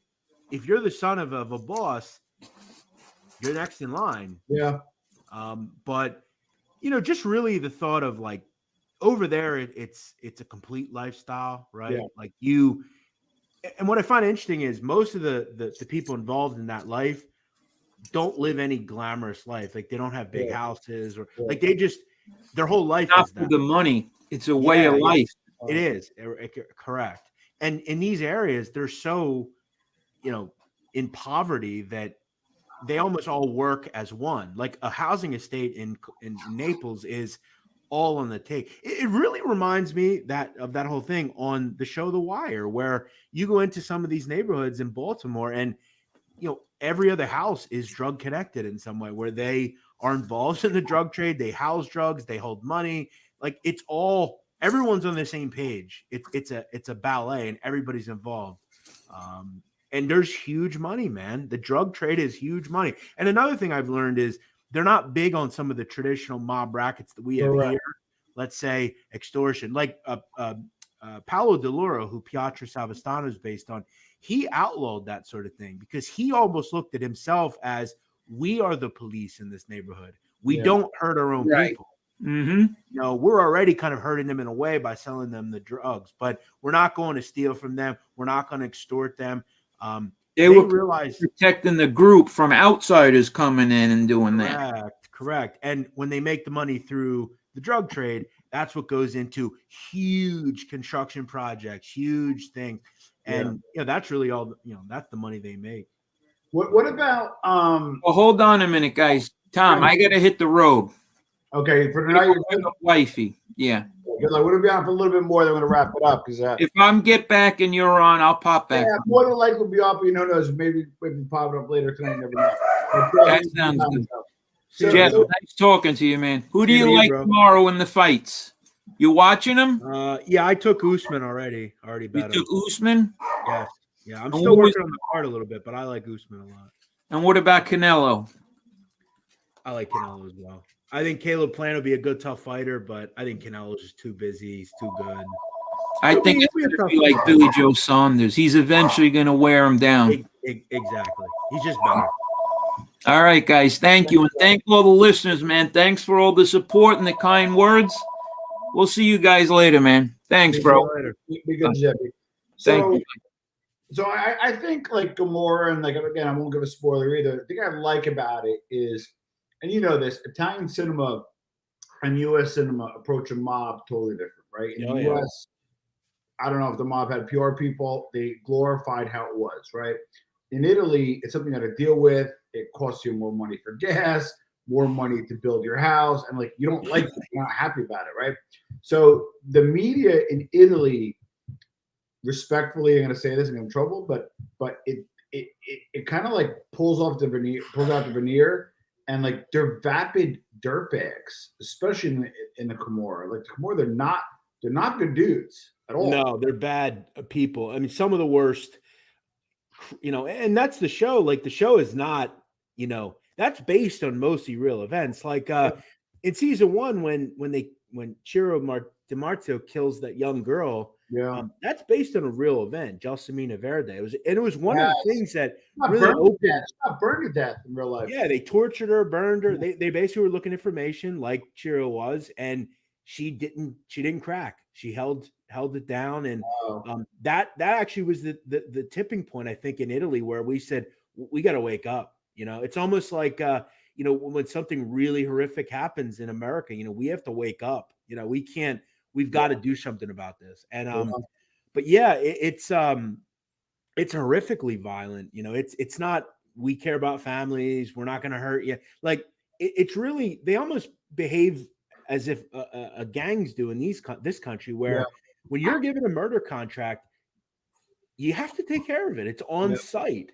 Doesn't matter if they're in a crowd. You see them, bop, bop, bop, see ya. But yeah, it's I think the one thing about the show that I find it to be better than everything else is there are two things. One of which is watch the entire series through and find me 5 scenes where someone smiles or laughs. This doesn't happen.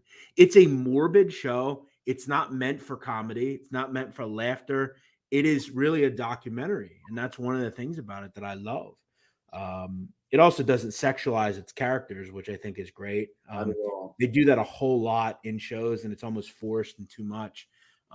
It's incredibly done. The character evolution is crazy. What about I don't know if you're deeper into this yet, but if you're a camarista, you actually get a salary, you have a stipend, and it's top-down strategy versus bottom-up. What did you find in your research on that, and what is your take on that? Yeah, I think you have to, and that's one of the things that I think the country, this thing has struggled with, where you have to treat everyone with almost the same respect. Some people can't be treated differently than others. You have to take care of people when they go away, that sort of thing. It's like a business. It's instead of working at a pizzeria, you work as a camarista, and you get all paid, and you have a life and a family. But when duty calls, you go take care of business. And like I said, everybody's involved.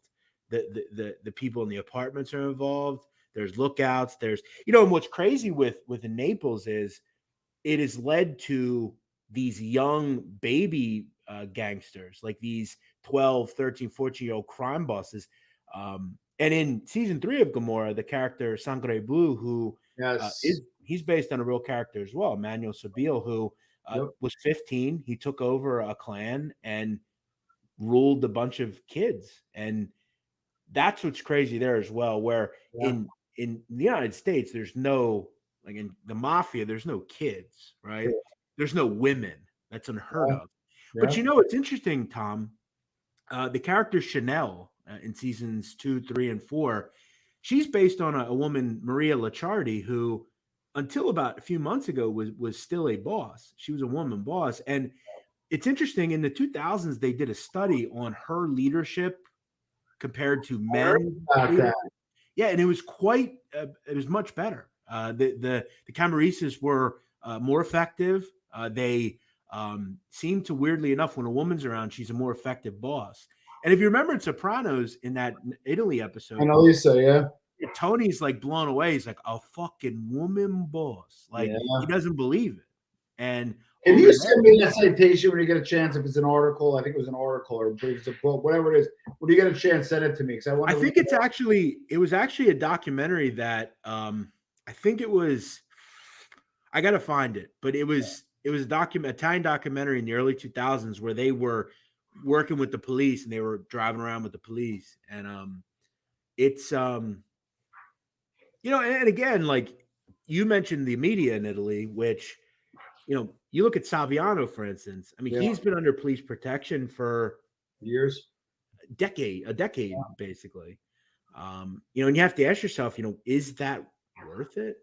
There he is, Black Hamburg. Yeah, is that stuff, is covering the mafia worth that? Your life? Yep. But it's all worked out for him.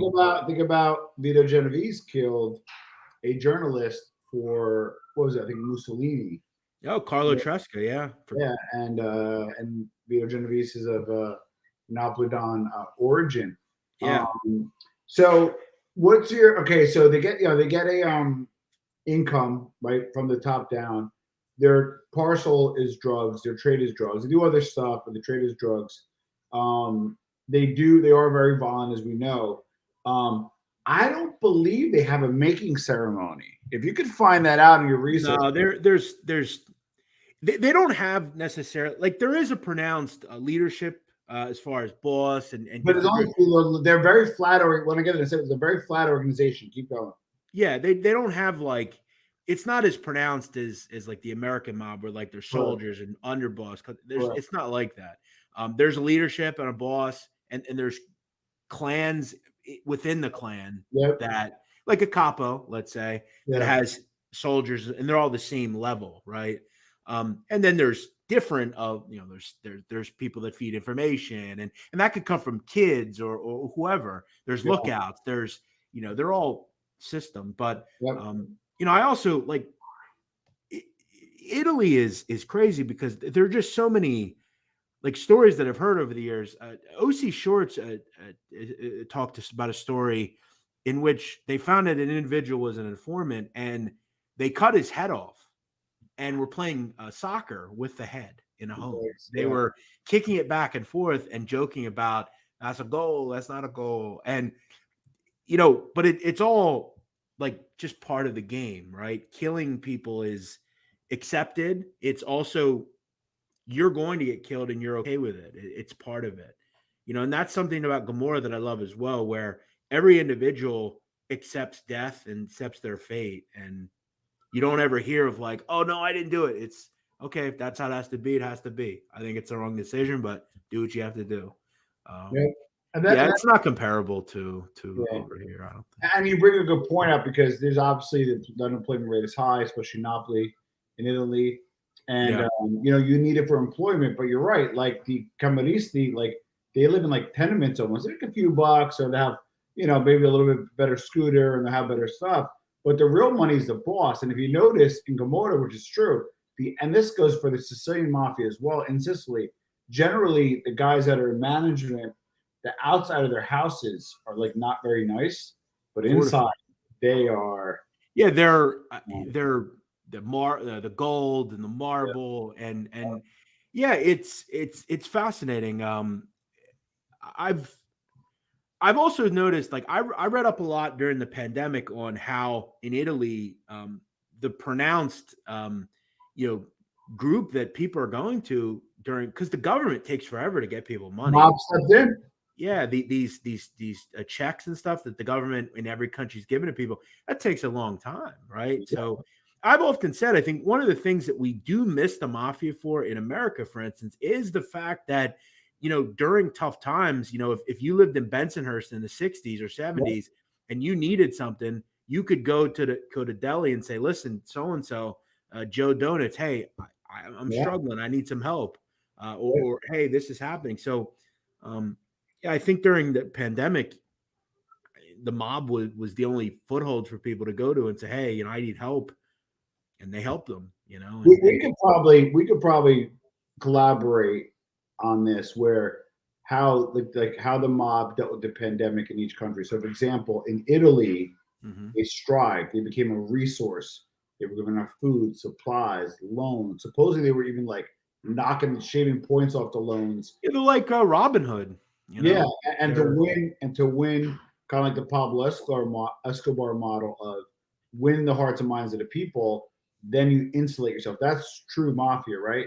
Versus in the U.S., you heard books bitching, no sports gambling, so therefore there's no loan sharking, and like the mob ecosystem, in my opinion, in the U.S. suffered while Italy strived. Would you agree with that?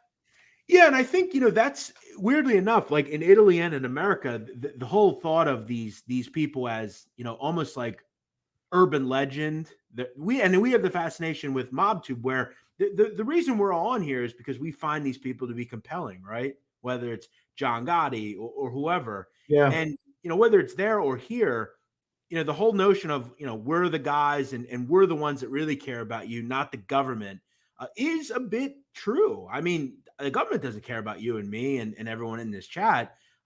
Those are the guys that are on the front lines, and they're going to be the ones that are going to help you and be there for you. I'll ask a lot of people in this chat, would you rather, you look at New York, and Joe has mentioned the crime and how it's out of control. I've made comments on Twitter and I've gotten people shitting down my neck about what I said, but you think that if you think in Bensonhurst and these different places that were mob controlled at one point, you think someone would be the way they are if the mob was still there? Yeah. The mob was they acted as the force to keep that stuff out. And Gotti, in the Gotti film, there was that scene where everybody's cheering for John and he goes, see what I tell you, everybody loves us, and that's in America or there. It's all the same. In Italy, they look at it and they're the mayors, they're the decision makers. They're the ones that are there for you because the government, look how many times they failed you, So well, the other part is the other big differences too is they again, like you said, they're literally clans of their clannish in terms of Kimura, right? Like I said, I don't think they have a formal making ceremony, but they are very loyal to each other. I think the Pentiti or the informant rate is low for Kimura because they like there's there's no rules. Like they'll chop your head off and like your family too, and you're scared of them. You are scared of them. I remember I was in Italy and I smelled some burning, and sometimes you burn the soil to get scorched earth, get more fertile for the next crop. But it smelled a little different. They were burning. They saw hash over there. At least when I was there, it was hash. Hashish, yeah. Hashish, and the Camaristi were like burning the fields before the feds. I guess they like set up clan night. No, there's a storyline in Gomorrah about that. Yeah. Yeah. That's an interesting question there. It actually means heroism, which kind of connects to what I was saying. It kind of connects like we're the heroes of this area. We're the ones, we're the honored society, let's say. Now let's I know you may not be there yet and you may be getting there. So let's talk a minute about Ndrangheta. I did not hear about them until 10, 15 years ago. I wanted to go to Calabria, and number one, even back then, the roads are like not done. The mob gets money for the project, just don't finish it. When I was in Sicily, like you saw 100 half villages. But the second thing is, there was kidnapping. There was actually a piece in the Corriere della Sera, one of the big newspapers. There's like a kidnapping season, and there's a symbol that you have lifestyle, you have sports. There's actually a section just on kidnapping, and that was done by the Calabrians. They kidnapped Getty's grandson, right? John Paul Getty. I have heard that, yeah. And this sounds terrible, but my favorite part of the story is they negotiated a rate. I'm making this up, 133,000. Like the mob wanted $1 million, and they gave 133,000. The reason why he gave that amount is that was a maximum that he could write off by law for taxes.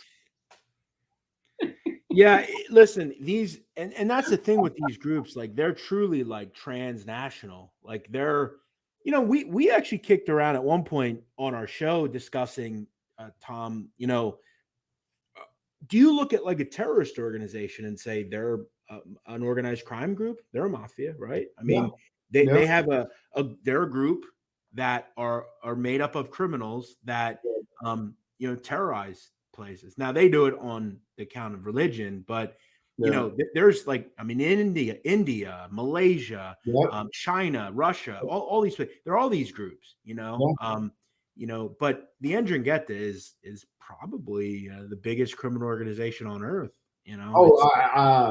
They make estimated minimum $50 billion a year, and there's a reason. And people could battle me on this. There's a reason why they're more powerful than the cartels. I'll tell you why. They're the cartel's customer. So if they go away, they'll have to sell. Yeah, they're the originator of all this. They supply almost basically because they're the off start point would start in the Middle East, Asia's where you're getting the product. It then goes into the Mediterranean, into Italy, and they ship it out to wherever. Yep. You want to real quick? Yeah. I remember, I think it was about 2 years ago. There was the Port of Philadelphia. There was $1 billion seizure. Yes, $1 billion seizure. And like, I'm a big proponent, Tom, in my personal life of, I think the biggest problem our country has is the drug war. I think it's a complete failure and waste. Yeah. And I said that day, I remember saying, watch that there's $1 billion seizure. Go to North Philly and see if there's an issue getting drugs anywhere. Like, it's amazing that they can just kind of through, spillage or whatever, $1 billion worth of product, and they could just say, well, oh, well. And that just goes to show you how big these organizations are. Yep. And what they can do and what they can't do. It's crazy. They're definitely the biggest. Well, there's a few things I want to turn you on to, and and people that watch, because if you're like me, I'm gonna put you down the rabbit hole, and you're gonna hate me because you're gonna go. So Antonio Pelle, he was a Dragheta boss, and wasn't originally, I think, believe it or not, in their ranks they have a camaristi in their ranks. They have like 11 levels. I don't know if you know, like the bungalow is like it's like there's one that like I think the guy floats. He floats. But Antonio Pelle is a guy that can really you would like, and in terms of research. And the Ndrangheta, the reason why they got into cocaine is not because of any really simple reason. The people that buy coke spend a higher average order value. They call it a marketing. They're always going to be repeat customers. It's kind of socially acceptable amongst kind of the wealthy. And there's always going to be supply. Versus heroin, generally are lower price points. Yeah. Therefore, lower margins. So the big thing now. I mean, I real quick, I've noticed. Like, I read a recent article about heroin, and it's becoming more and more like not used. Like, there's new drugs that are popping up, and fentanyl's fucking everything up.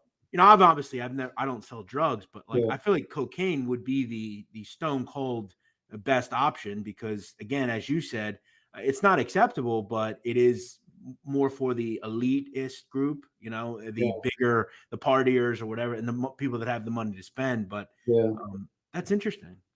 Now, are you going to do Ndrangheta next, or are you going to? Well, I think we also have to realize, we actually had a question about, are we ever going to talk about cartels and stuff like that? And the real honest thing is no, because they're all very active. They have hitters everywhere, and not that they care about me, but who knows?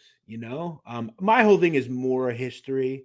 I want to talk about guys like Frank Costello or Med Stefano, and there's so much meat on the bone there. We only do every week, so we have the ability to really take it slow. And we also have people that maybe aren't as big, like James DiNapoli or or a Dom Cirillo or somebody like that we can do. Jimmy Failure, we can do shows on. So there's so many people. It's almost. And then we get into the Kennedy stuff, and well, I know that I think it's called an Italian which is people are interested in Italian stuff, and I love that you are. Sacra Corona Unita, which is the other organization in Apulia. Have you come across that much? I obviously know it exists. I don't have it. I haven't. There's a reason why you're gonna like it. I'm gonna tell you why, but I know they're big in like Lecce and like southern Italy, Brindisi, those areas. And they're obviously big as well. Haven't gotten a whole far into it, but we will eventually, I hope. Well, I think part of the reason why I like it, so they're generally smugglers. Like that's their jam. Yep. And then they eventually, mostly cigarettes and stuff, non-taxable items, olive oil even. But obviously, once you develop the channel, they got into drugs. Given their location, they're kind of one of the more premier groups that deal with the Albanians. Well, yeah, and if you know about the Albanians, they're big into smuggling and trafficking as well. That's kind of there's been major films about that. Taken and things like that. I was talking earlier about weirdly enough in London. So we're talking about Barking, like certain neighborhoods in London. They're controlled by Albanians, and I'm not talking about old Albanians. I'm talking about kids that are 20 years old. That run the housing estates there, and they're so brazen over there. They have done there, and you can go on YouTube right now and watch the videos. They've done music videos that have millions of views. They drive Ferraris, Lambos, and they can. It's like Camorra. They control these estates and make millions. And they're very, steeped in. We're never going to cooperate. If we get caught, we get caught. But it's interesting how the Albanians have obviously got into the smuggling and the trafficking, but also into the drug trade. And they're all very connected to these groups. They control a lot of the street level stuff in Italy, believe it or not, like Milan and the big cities. I actually think for the Ndrangheta that when they sell in other cities, They're not involved in distribution. I think the Albanian gangs are big customers of the Italians, and they work together, especially in London, Amsterdam, and a few other cities. What about what you and I are talking, right? We're students of the game and historians, that kind of stuff. What do you think, like the U.S. and the mobsters in the U.S. don't like adopt more of the practices like Italy? Maybe even I know the Gambinos do, and I know the West Side always does. But kind of the three other families, I think they kind of like got a little too Americanized and got away from their core competency, if you will. Well, they got too greedy, man. They got to a point where we're just going to let anyone involved. We don't really check out anymore. We don't look up their history.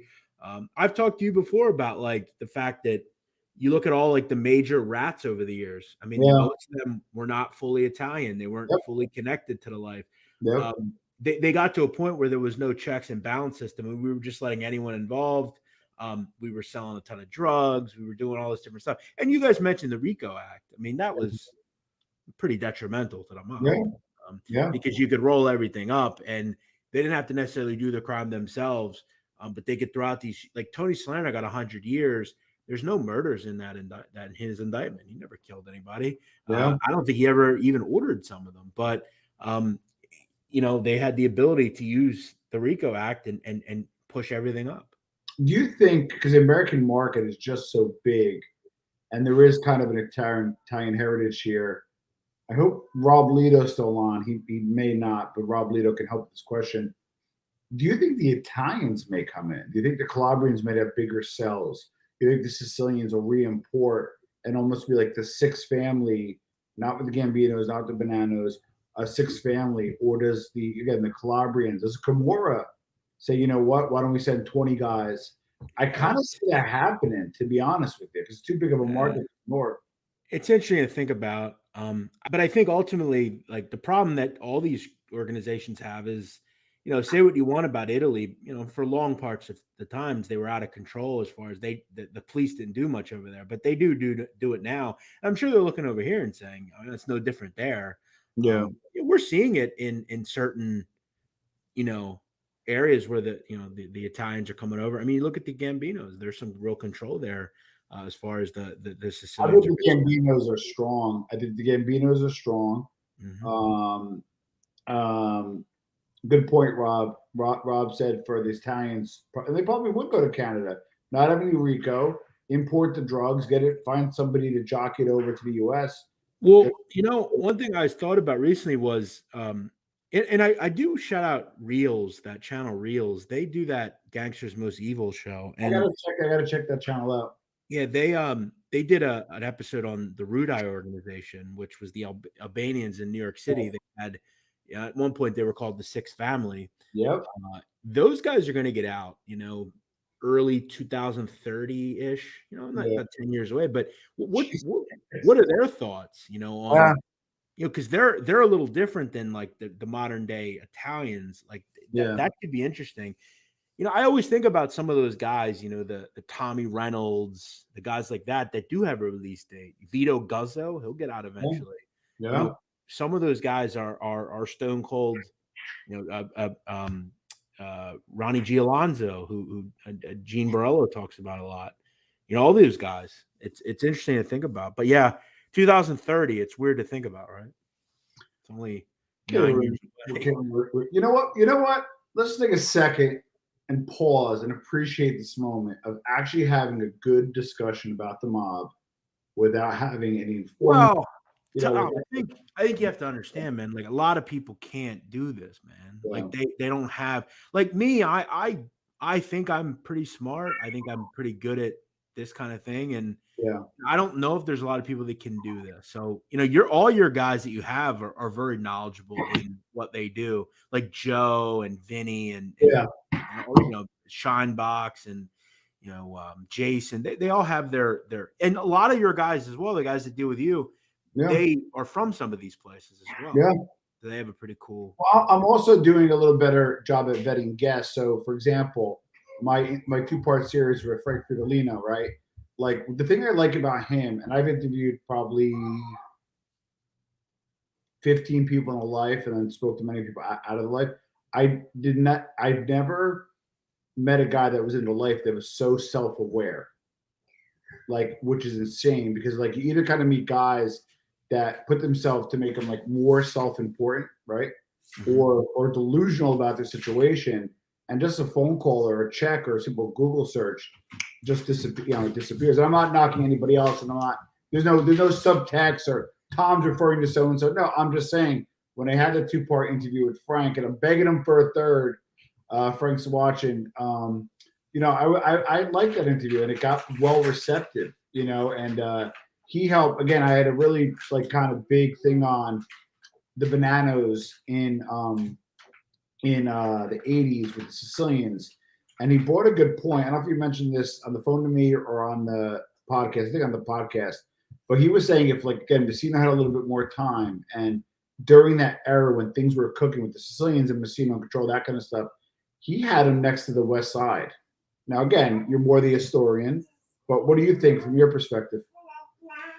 So you're saying like, do you think it could have been bigger? Well, they were crewed up.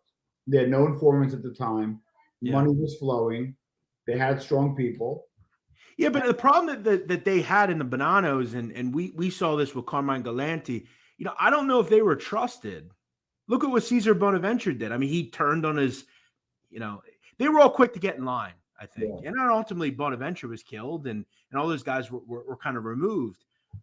They also had their own factions. I think they all kind of thought to themselves is we want to kind of take over and do our own thing. Yeah. So I don't know if it was ever as good as they say it was. So that's interesting to think about, actually. I never thought about it, but it didn't seem like they were all in and all about the family. I think they had other thoughts in their mind, maybe. Good point. They were a fraction in that sense because there was a divide. But I wanted to ask you real quick. We were talking about the Albanians. Do you know much about Jack Garcia, the FBI agent? I spoke to him. Yeah, he's a good guy. You have. Did he ever tell you a story about the Sopranos situation?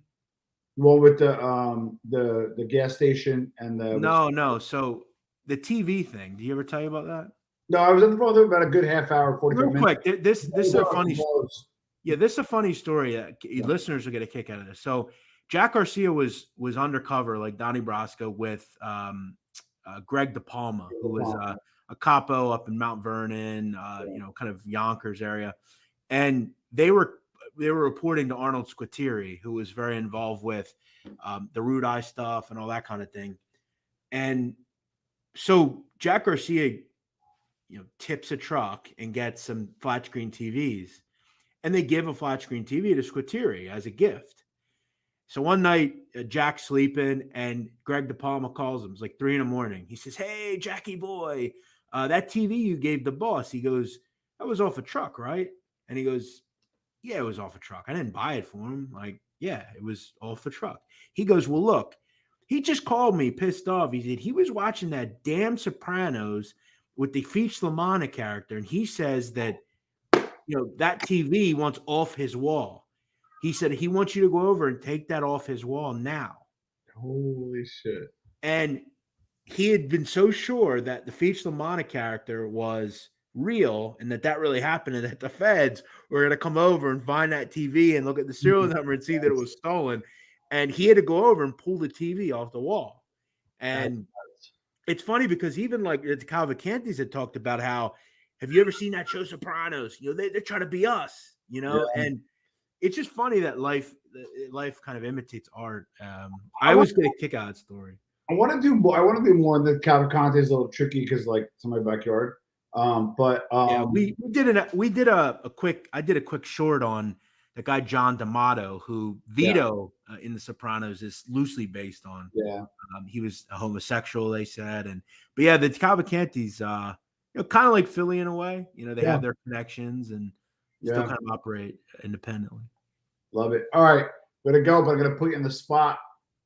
He doesn't know about this yet. You're practicing your Italian. Well, I know something, I know a little. Allora ti parli italiano or no? No. Un poco? Listen, I'm not a professional. I'm getting there. In the problem that I have right now, Tom, is that I'm too busy, right? I'm just messing with you. So what I'm working on, what I was actually going to do before this fight happened, I actually got in touch with an Italian teacher from high school, and he had now retired. And I was actually going to see if he could teach me Italian. But Yeah. you Oh, know, I knew you were doing it. I thought it was more like an active thing. Well, what I'll do is whenever you want any lessons, a little that I know, I'd be happy to teach you. Whenever somebody says, pleasure to meet you say piacere, ciao, and that's a good starting point.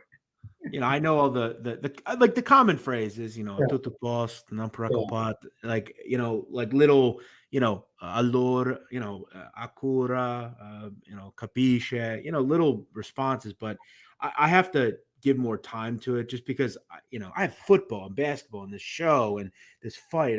There's so much going on. How about this? We'll put a goal. Okay. A year from now. I think I actually speak dialect. Neapolitan. I have to brush up on my proper Italian. We make a goal together a year from now. We do an interview with each other that is at least 60% in Italian. Okay. Yeah, I'm good with that. I will ask. So I'm guessing, do you speak Neapolitan or? Yeah, so I speak dialect well and understand dialect well. I understand it Italian well. Frank, I don't know if Frank's watching, but I know some other guys had a kick out of this. I speak Italian properly, like decent, but not great. I'll give you an example. So I was in Milan for business. I was like 21 years old, and I was like, you would say tre donne, which would be like three women but casual, or something like that, right? And I was like, oh, tre femmine. And tre femmine is like saying three broads, like kind of, you know what I mean? And like, really? this is like a business environment. Right. They just would laugh, and I got a pass because they knew I was Italian American. But like, I'm like, yeah, I love visit tre femmine, and then she's like, that's kind of like, the guy pulls me aside. He's like, you might not want to use feminine. Like, well, that's different. Yeah. He's like, he goes, I don't know how to say this. He goes, that's a broads. I'm like, oops. So I wanna brush up on my proper. Yeah. So when I was a kid, my best friend, I mean, he's still my friend today. He's Sicilian, right? Yeah. And I would hear Sicilian spoken a lot. Now I'll ask you real quick before we wrap up. I'll ask you real quick. So like a tutto quanto, like everybody. That's Neapolitan, right? Yeah, tutto quanto would be. So be like everybody or us. Everybody, and I think Sicilian would be tutto quanto with the G a little more. Yeah, it's a different. Well, I'll give you an example. So to work, right? In Italian is lavoro. Right? Yeah. And depending what part of Napoli you're from, it's either fa di A or fa di ca. Mm-hmm. Right. Sicilian, Rob will know, travacchia. Right. Now, so like if for instance, if I say to a little kid, be good, it'd be essere buono, right? Yeah, or state buono. But essere bene would be like the proper, but like you would say, but in Neapolitan, it would be like fa bravo, right? Yeah, fa bravo is and there's also, and this complicates even more. It's also things to be said properly, but used in different ways. And then also, like for example, a kid is a picciotti in Sicilian, and in Napoli it's waio or waion. Right. I remember my mother like waion. I noticed in Camorra, right? If I go to Brescia, let's say, I'll say, if I call someone a rat, it would be ratto, right? You could say ratto or ratto, depending on. Now in Napoli, it's il fama. Yeah, infamia is like a sin. So yeah. Right. And then, it's interesting because I'm watching, like, my goal is to go to Posillipo, which is in Naples. That's my town. And like, I'm more or less learning, like, because there's a woman on, weirdly enough, Tom, if I can't get connected with my Italian teacher, which I might go a different way, there's a woman, I found her on the Gomorrah Reddit page. Oh shit. She speaks Neapolitan and teaches Neapolitan. And I was considering, because I want to learn Neapolitan really, because that's kind of where the area I want to go. So, So yeah, I'm getting there. I just have to. I need more time and stuff. So. Well, you know what you do when you work out, you listen to it, you converse. If you have like a Italian friend, you talk as much as you can. You'll probably you speak any out. You don't speak Albanian though, right? I mean, I can understand. Like, if I watch the news, I can understand Albanian, but I don't like. I can't sit there and have conversations.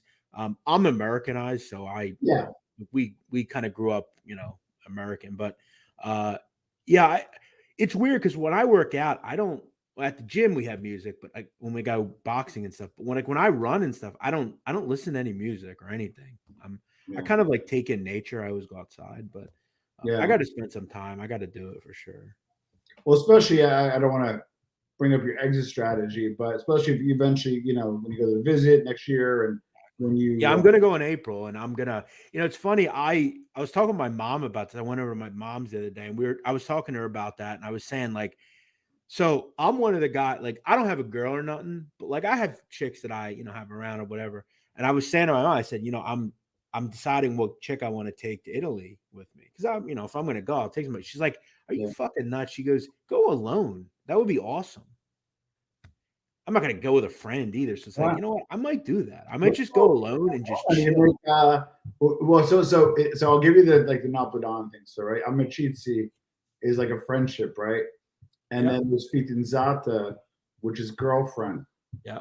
And then you want to get old school, then there's fidanzata a casa. That means you bring them somebody home to their parents, which is a big deal. Yeah. And there's fidanzata anila, which is with the ring, which is a true one.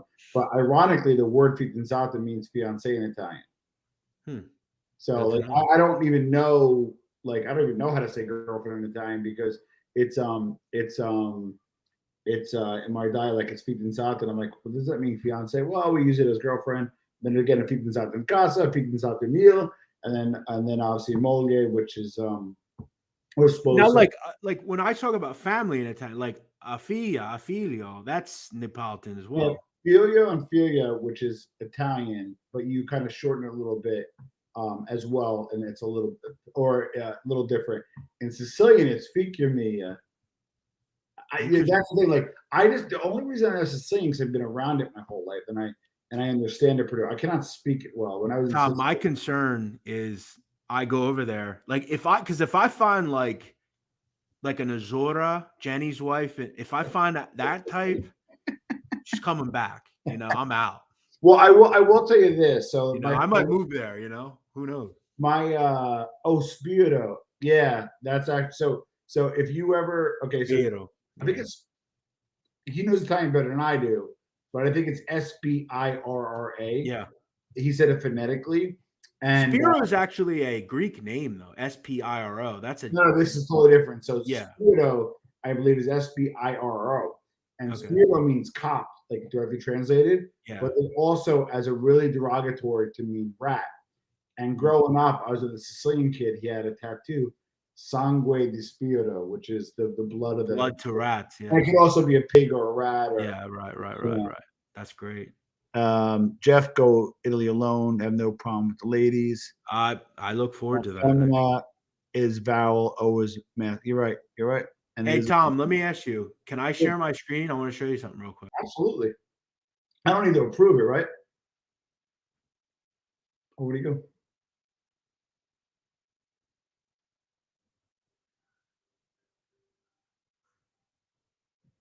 Oh, there you are. Clicked out by accident. I want to show you my screen real quick. So I found, I don't even know how to going to Italy. I'm just doing it all on my own. Yeah. And I found this spot on this random site. I got to share my screen and show you this fucking place. Well, if you go to Napoli, I'll give you my family stand. You can pop in. Hold on a second. Let me show you here. All right. You should have it there. Can you see my screen or no? I have to let it through. Hold on. Okay. There we go. I found this place, right? Oh, wow. It's not that nice, but it's look at that view. Holy, where's this? Amalfi? This is in Posillipo, right outside of Napoli. Oh, shit. Yeah, it's fire, right? Jeez, you might get a boat included. It looks like a boat, kind of. Jesus, is that a mirror on the ceiling? I think, but it's like it's nice. Like I gotta be honest. If you have that house there, you'll be okay. look at that Jesus, fire, right? I'm just smoking a nice little cigar. Look at that view, bro. Wow. Yeah. Bella, Guess how much that is a night, Tom? has to be at least like 250, 300 euro. 220. That's still cheap. No, it's like US. 220 US. Yeah. So it's like €1.90. Holy shit. Crazy. That's my spot right there. When I go, like that's my spot. Wow. Well, listen, Jeff, you're always a gentleman. I'm gonna have you plug your stuff again. And check out Jeff's full interview. We kind of cover his story, his arc on the previous one. And for everybody who's watching, again, I want to be really upfront. Some missteps on my part. I own it. When you get back to the basics, back to why we watch this stuff, I'm gonna put some business stuff in there too to kind of help some guys out. I do have a question from a friend. Hold on 1 second.